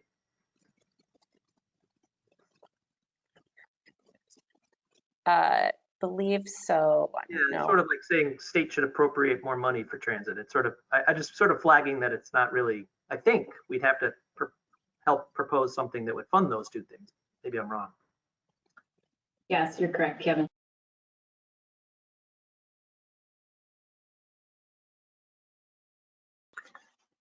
Chris, I think yeah. Yeah, so thank you. So actually I have comments, sorry. It's odd that my phone is set to a train, if you heard that. So if actually we can go back to the prior slide, if that's okay. So we've been looking at this, and I think we need to answer the question for the leadership that's going to be at MPO and to have to vote on a recommendation to the General Assembly. You look at this slide, and I guess my question would be starting, what was it the 10 years prior to 2019? I mean, so that would be, was there a looming fiscal cliff for operations already and COVID accelerated that? Or was, I think if I read the scale right, 3,000 million, so 3 billion operating across the service boards, was that sufficient in the prior years? Because if we're at 3 billion, we're almost climbing to 5 in 10 years. I'm trying to understand, the first question is, as we've discussed, we don't have a looking back where we were, and the change in ridership, basically it went from a certain share to half of that. But the growth in the gap, seems to be far outpacing the ridership issue. Unless I'm reading this wrong, it seems like right away the green, I'm assuming operating revenues is ridership revenues and the like. That number is stagnant for 25 and beyond. That's the same amount every year. Now that's not ridership, that's revenue from ridership. So it's not clear whether ridership is growing or the revenue is being limited. But if you look at the number, I mean, we've talked about 730 million, I think, going to policy and saying it's really 1.1 billion. There's going to be some messaging there that we have to claw back. It's 450 million more of debt, or I'm sorry, gap that we have to cover. But I think if there's a story to be told, it's where we were before COVID and why is this debt accelerating so much? Not debt, but the gap is, I guess, is what I'm getting at. Yeah, can I just pop in here too? Because we had the conversation with a small working group, or a small group of the working steering committee. Sorry, trying to think about what all our titles of all of our things are that we're having here. But, you know, I think some of the things that we discussed with folks that there was that, you know, cost of labor is substantially increased over time. But I think unlike the capital side, where, you know, when I was at IDOT before they passed rebuild, it was like, we've got a fiscal cliff coming. We're not going to have projects. This is like getting the rug pulled out from under you on operating overnight almost, as opposed to a capital program where you could find ways to, you know, you aren't going to 5 years out, we're just not going to build this. This is, we have stuff and we can't even run it. So it's, you know, I think that those are some of the things that we've been thinking about. I think there was probably always some sort of fiscal cliff, right? Everything shows that like we're not going to be able to meet what we need, but I don't think we've ever experienced a moment where, or at least not in recent history, where that just like overnight the money sort of evaporates, right? Jessica, I wonder if I could pitch it to you maybe to speak to, is it, you know, or the operators, the transit agencies that are on the phone here, right? The virtual room. Is it labor costs, or, you know, can we talk a little bit about that? Yeah, sure. So, you know, Chris, I think to answer your question, you really actually have to go much further than 10 years, which is to why the transit agencies exist as publicly subsidized entities, right? They were all private companies historically that when automobiles became much more popular in America, ceased to be able to fund their operations, right? So the public agencies were created to subsidize them.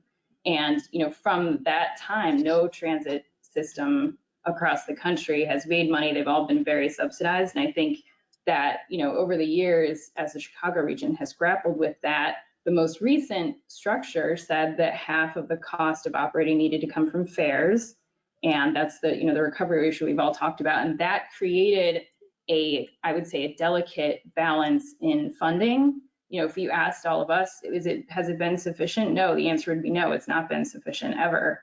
That these public agencies have always existed, you know, with minimal amounts of funding, just enough to sort of scrape by and provide a minimal service, but never enough to really provide the kind of service that you'll see overseas in Hong Kong and, you know, places in the world that have really decided to invest in their systems, and also with a lot of limitations, by the way, that come with operating a transit system in the US. So it's never really been sufficient, but, you know, 10 years before what you see on this chart, there was a delicate balance that was created both by the recovery ratio and by the 2008 legislation that expanded the RTA sales tax.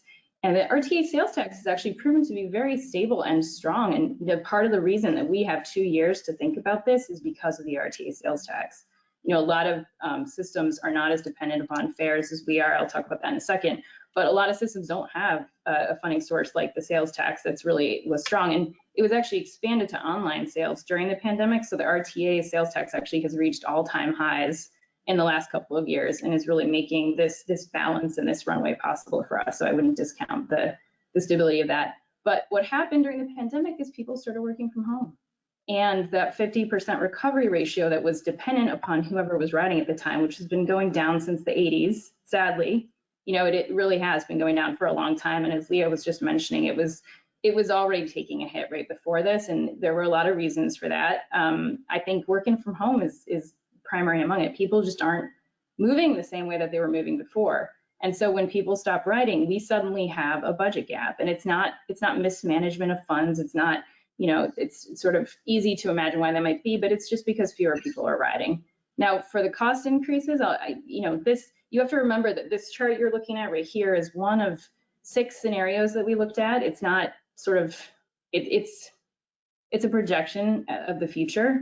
And the group that put this together did several alternatives of this that looked at, how state funding might change, how operating revenue might change, how service board expenses might change. And there probably need to be more of those. This is sort of a working number to give us all something to talk about, but I think it shouldn't be taken as absolute truth, because while the budget increases that are reflected in the first couple of years do kind of mirror what's in the official adopted budget of the agencies over the next couple of years, it's not sort of this what you're looking at here is not a policy stance. It's simply a projection of what we think might be ahead based on the work that we did in the strategic plan. So I would say take it with that understanding as you ask questions, good questions about why our operating expenses going to increase in the future. So I think those operating expenses do include assumptions about inflation, about staff shortages, about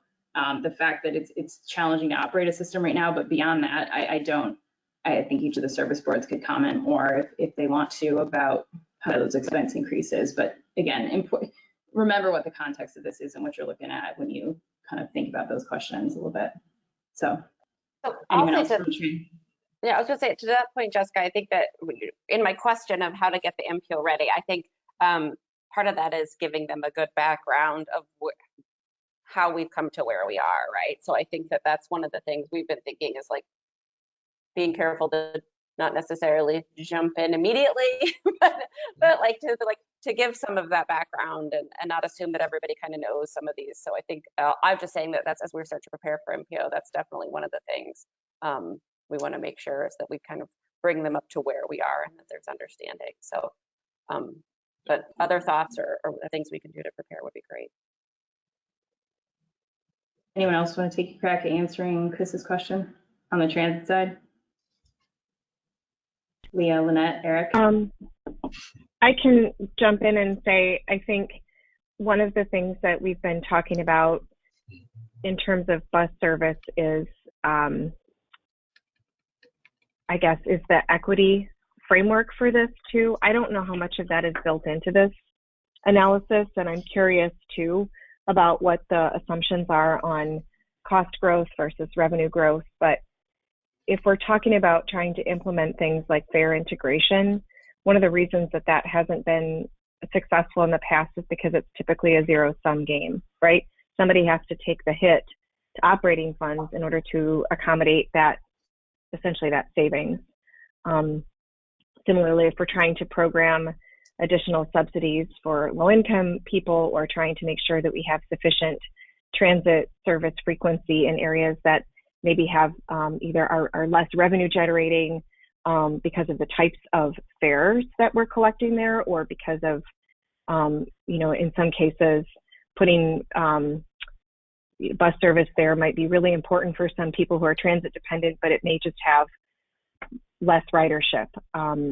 So trying to sort of direct our service at high ridership areas can be really good in terms of an efficiency perspective, but then it sometimes makes our coverage less substantial or less substantive, across the board. So there's that, if you read some of the Jarrett Walker stuff, that he kind of breaks down like the ridership or the frequency versus coverage or ridership, trying to sort of prioritize high ridership and efficiency versus having a lot of coverage. So I would sort of posit that there's some of that going on in these different looks at what we're trying to accomplish. And Laura and I talked about this a little bit, and I'll stop talking now, but Laura and I talked about this a little bit, that if we were going to really tackle as a region how to get at a sort of more integrated fare system, and in terms of what that means, when I say that, I mean you're actually thinking about how to give people kind of credit if they're riding a CTA bus to a Metro train, which is what I did yesterday, and then a Metro train to a CTA bus. How do you make that so that they're not getting kind of a double hit, right? And make that sort of a more viable option so we can get better utilization of all of our different assets. There's a cost for that to the agencies, right? Because either, CTA is not getting one of their fares, or Metro's not getting one of their fares, or how do you make that work? And And if our goal is to get more people on the system, I remember one political candidate sort of likened it to fast food, right? Like if you want people to eat your fast food, like you got to lower the price if you want more people to eat it. So we're kind of in that dynamic too. If we want to get more rides and we're trying to sort of ratchet up the fares, we're going to struggle with that. So I think if we're trying to think about how to maximize people using the system, we might also be taking a hit on revenue. And then thinking about how to make it integrated, there's also a revenue cost for that. So, okay, I'll stop. Lynette, did you want to say something too?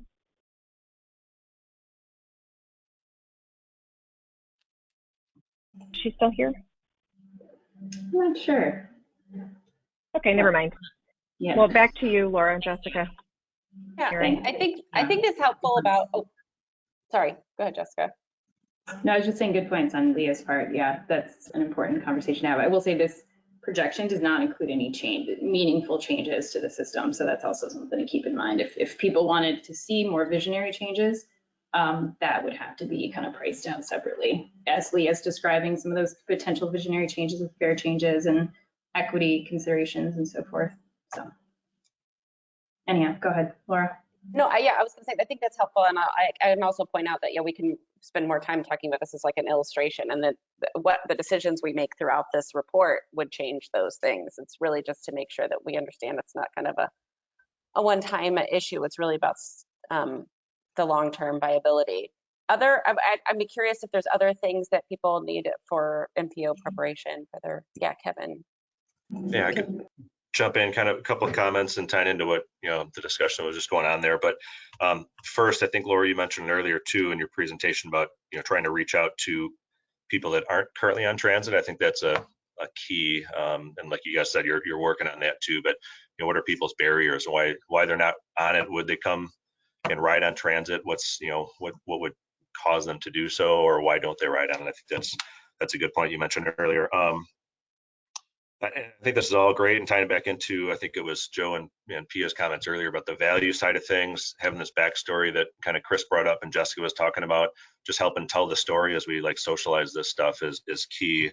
People are going to ask, why can't we just work within the budget constraints? And I think that downward spiral slide that you guys had there, Laura, is great. Just kind of, explaining that and helping, the public kind of understand those things in the story and how we got to, where we are today, and then the solutions moving forward. I'm not an expert in highway funding. I'm certainly less of an expert in transit funding. So I'll table this question there, but or frame it there. But I don't know if there's indexing or if there could be indexing on some of this, indexing to inflation. But I know when we were looking at the state MFT and the jump from the 19 cents to the 38 cents that happened in 2019, when you look back at those numbers, if MFT funding had been indexed to inflation, that would have kind of handled itself. I don't think there would have been as large of a gap, or maybe you would even covered the gap. And that was kind of helped with the storyline and understanding there too, that it wasn't, the gap was kind of caused just because inflation over time was a big part of it. And I think tying into what, Jessica and Chris's discussion there too. So I don't know if that helps with the messaging, or if that's something that could be considered with some of these revenue discussions, if they can be tied to inflation or things like that too. But just a couple of comments I wanted to bring up there. No, I appreciate that, Kevin. I definitely know that talking about fare increases and pros and cons and what happens and is definitely one of the areas we're going to do some research and discussion and bring to this group too.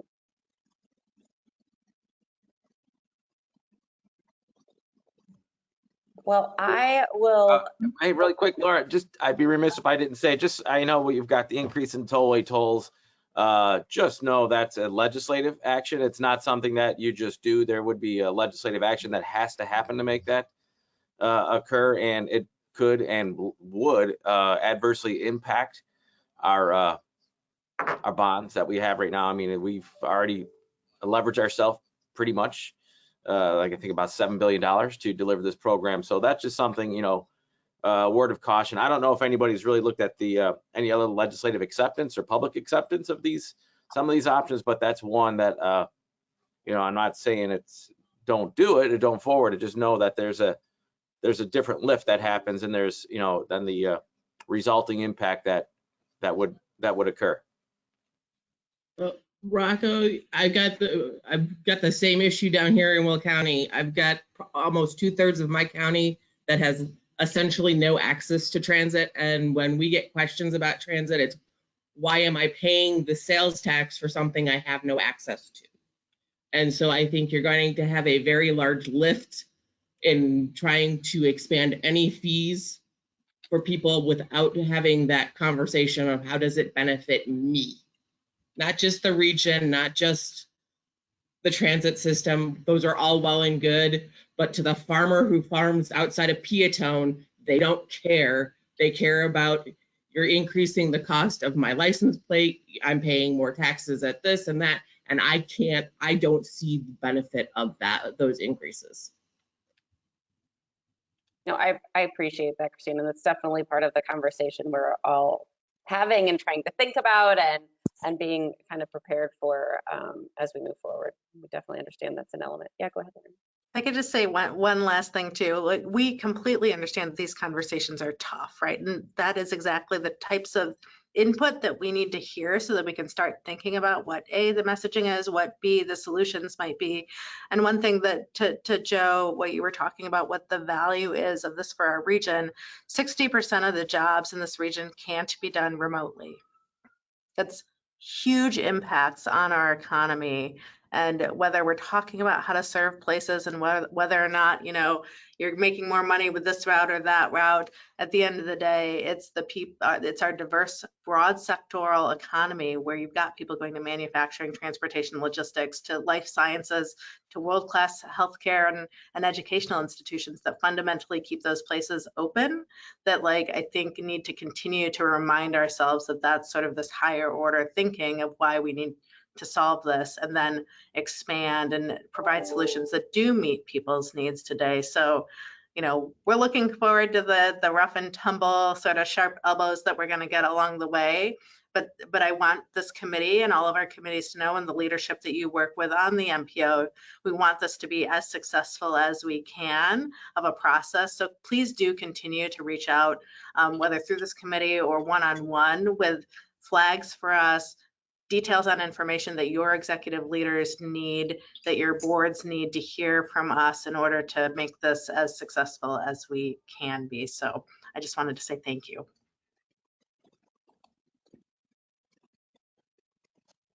Yeah, I think, again, we'll answer anything we can for people's mood, but lots of conversations to come.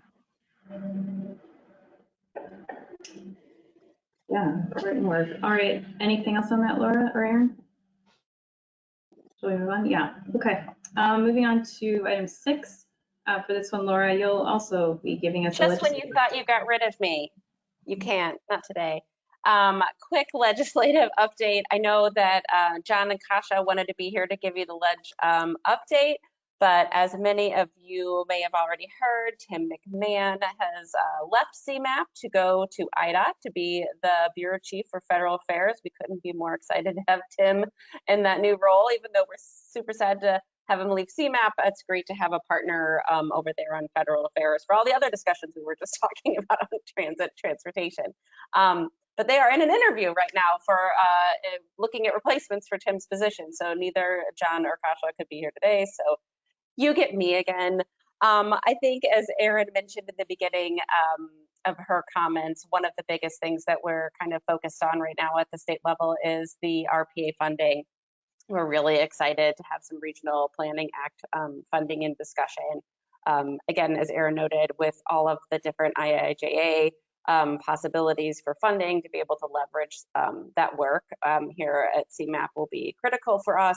In addition, there's so many items that you bring up within TC and as well as within the Regional Planning Act that we've been unable to focus on in a way that we would want to because of our funding. And again, diversifying funding, here we go again, to have stability and ability to address those issues. So Senator Ron Villavelom filed SB 1429, and we expect the House to, Representative Moylan to file on the House side soon. So we're excited to be able to move that work forward. And so John and Kasha have been working in that space. Again, if you have any questions, I'm happy to try to answer them, but John and Kasha could also answer any questions you might have on the RPA funding. Other activity at the state level, the governor released his FY24 budget, and as we usually do, we comb through there to see what different impacts that will have on our region. It was mainly focused on higher ed and early childhood education, but really thinking, kind of talking back to some of our other conversations about other fiscal cliffs within the transportation. It's important for us to kind of understand in the big picture that because of the federal relief funding ending for so many industries, that a lot of the state discussion is going to be around a lot of different services that have been helped with COVID relief, all starting to run out. So we're definitely thinking about that when we're thinking about the transit funding, that social services and education and other things that have been receiving COVID relief will also be at that fiscal cliff for them. So a lot of that discussion is happening at the state level. Switching from state to federal, again, as Erin noted, we've been super excited to take out the IIJA priority booklet. Thank you so much for all of your help in working on that. It's really been so well received. And then we're also thinking about other ways we can leverage it. So we've had some people at the state level that want to grab the booklet and talk about some of the different priorities. So we're really excited to continue to leverage that. And then thinking forward of how do we do that? That was the first time we did that. I'm really excited to have worked with you guys. You've talked about wanting to continue the working group. So we've been having discussions about having a survey to send to all of you about what worked, what didn't work, how we can improve that process. And then looking at later this spring, actually having a working group come back together so that we can look at doing this for next year, thinking ahead and not trying to kind of push up against the timeline that we were last year. So expect to see both of those coming soon. I think it's also important to note that one of the things we have been talking about is that we didn't really bring in the municipal conversation. We knew that was another element of people that could be looking at different funding, and we're definitely feeling that right now as the raise funding support letter requests are coming in, that there's a lot of municipal action in that area. And so we definitely know that we want to bring that conversation into what we had been talking about before in the IJ working group, because there's a lot of availability for municipalities directly to go for funding. And so we want to make sure that we're bringing them into the conversation. So those are some of the elements that, again, the raise request being open right now, we're having a lot of conversations in that space around support and different projects people are putting forward. But there's been very successful, again, being able to show the booklet for those projects. They say, yes, we looked at all of these, and the booklet says this is a regional priority. So that's been very exciting. Appreciate, again, everybody's work on that. And I could take any questions. We're happy to answer any offline as well. Is there any questions for Laura? Comments? No, doesn't look like it. Thanks, Laura. Moving on to item 7, other business. I'll ask for other business from the committee members. Just one thing, I mentioned this already, but I was going to mention here too, which is that our board adopted transit as the answer last week, and RTA will now turn our attention to implementing the plan. Hopefully you all, many of you will be getting your own copy, but it's also available online. And it talks a lot about the funding issues that Laura was just going through, as well as all of the things that we heard from our many stakeholders who engaged with us about what people want to see changed in transit. A lot of overlaps with what Laura was just going over too. So RTA will now be turning our attention to implementing it and following what CMAP's doing with all of you on the PART project, but also continuing with a coalition of people to help advance transit and to talk about value and funding going forward. So that group will meeting quarterly.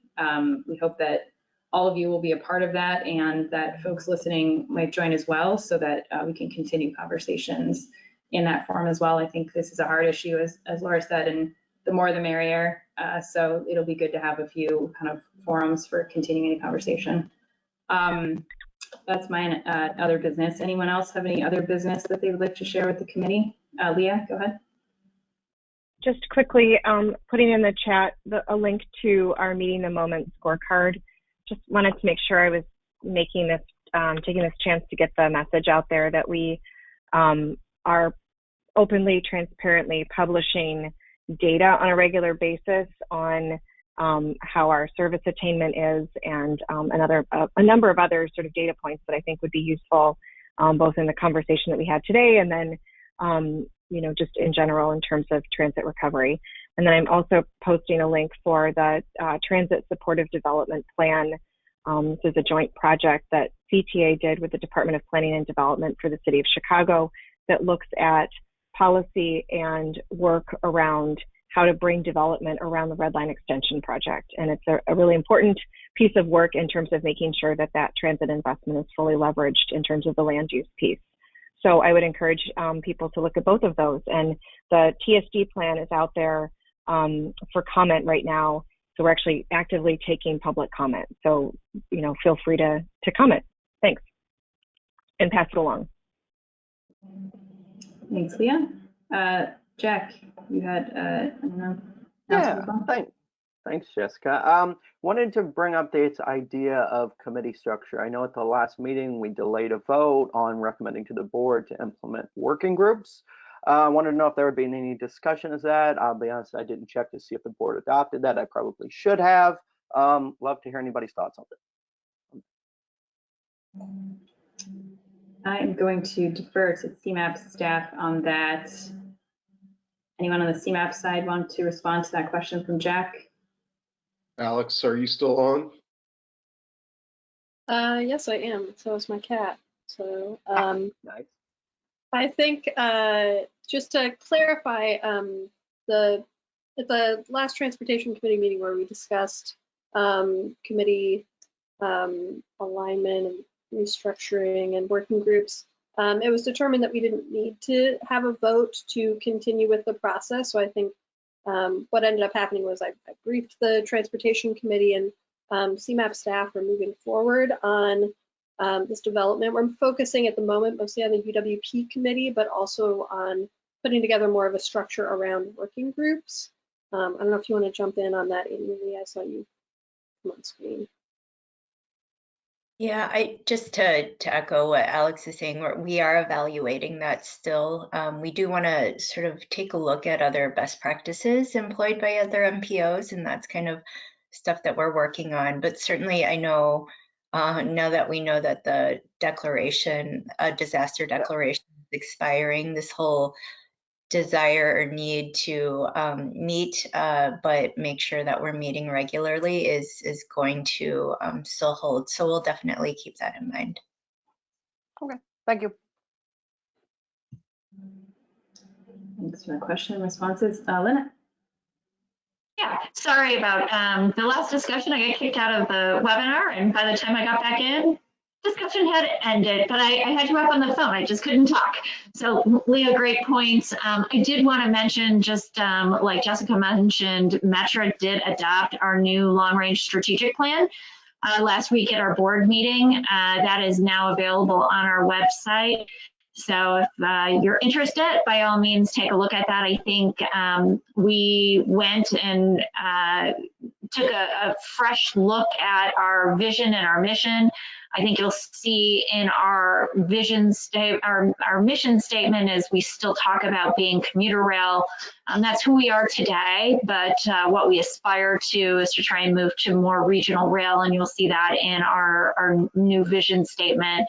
We have 5 new goals that'll guide our activities over the course of the next 5 years, and they're consistent with ON2 2050. They're consistent with FTA's long range plan as well as RTA's long range plan. So I just wanted to throw that out there. Like I said, it's available on our website. Thanks, Lynette. Congrats on that. Any other folks who'd like to speak? Tara, go ahead. Hi, everybody. Just wanted to make a brief announcement that Cook County's 7th round of Invest in Cook call for projects is currently open, and it closes on March 17th. Thank you. Yeah, thanks, Tara, for reminding everybody about that. Great program. Any other business from committee members? I feel like I'd seen someone else raising their hand a minute ago who I missed. Anyone? Doesn't look like it. All right, let's go ahead and move on to item 8, public comments. This is an opportunity for comments from members of the audience. If you are in the audience and you want to address the committee, go ahead and notify staff in the chat box and they will elevate you and allow you to unmute yourself. Doug, do we have any comments, or Lindsay, do we have any comments that we know about right now?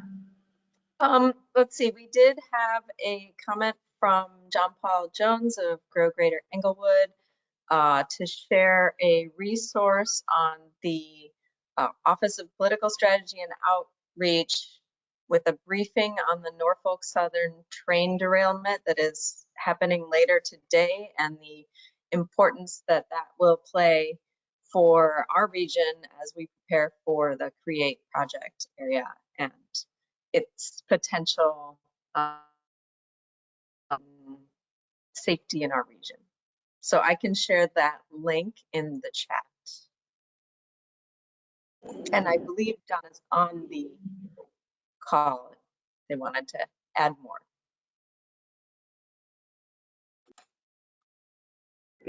Thank you. Noted. And yeah, it'd be great if you could drop that link in the chat so everyone receives it. John Paul, did you want to add to that? No? I'm trying to unmute him right now. Okay. Okay, great. John Paul, you're self-muted. You should be able to unmute yourself now.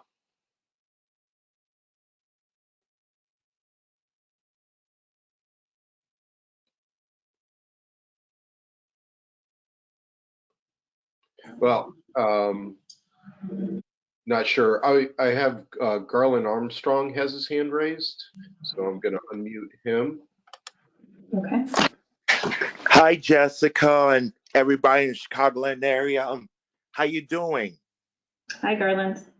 I just wanted to call to tell you yesterday I turned 57 years old, and I have a comment and a concern.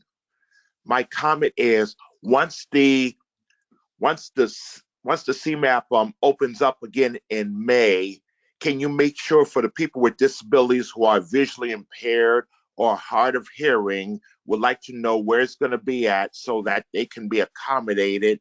And so once the ADA, they have an ADA committee meeting there at CMAP to make sure what issues they have. So, and also make sure if there's going to be some translators too, who's also in different languages, needs to understand it. So make sure when you get that ready, like in spring or going into the summertime, make sure that they are well prepared for it so that they'll understand what is what about CMAP and different committees, and making sure that they really want to be a part of it, of society, and they'll make sure to spread it out to other different disability communities so that they can be well informed of it. And also, my concern is, especially for 2026, when you're going to go into a fiscal cliff, since y'all got some of the programs going, but when 2026 comes, are you still be able to get some more programs going into 2026, or is it going to be halted because since y'all facing some problems with the fiscal, with the money problems? So once you try to apply for the programs in 2026, will that be halted or so you can continue the programs, or is it going to be what is what down the road until they get it all straightened out? Because that's my biggest concern, like going into 2026. Once you want to get more programs going in there, are they going to be halted or is it going to be completely stopped? So that is my biggest concern about that. And I would like to have any questions or comments from any of the committees concerned about that. Thank you, Garland. First of all, happy belated birthday. I hope you had a good day. Yes, we did. Yes, I did. Good. Thanks for your two comments. Duly noted on the reminder to make our meetings as inclusive as possible. So I'm sure CMAP staff are taking note of that. On your second point, I assume you're referring to the transit fiscal cliff. And that is a great question. And that's, I think, exactly what we all need to work on in the next couple of years, because we want to avoid having to cut things or not expand things. So I think it's important for us all to talk about finding that funding to help the transit system continue to be valuable to people. So we hope that you and the folks that you work with will continue to be a part of that conversation. Would anyone else like to add anything to my response to Garland's comments? No. Well, thank you so much, Garland. Thanks, Leah. Thanks, Jessica. And say hi to everybody there. Okay. Doug, do we have any other public comments? Not seeing any other hand raises, so I think we're good. Okay. Let's go ahead and move on. The next meeting of this committee will be April 28th, 2023. And with that, we will take a motion to adjourn, or I will take a motion to adjourn. Thank you, Jack. Thank you. Second by Chris, thank you. We'll just take a voice vote on this one. All in favor? Aye. Aye. Aye. Against? No, thank you. The meeting is adjourned. Have a great day. Have a good one. Thank you. Have a good one, everyone. Good weekend. Bye. Everyone.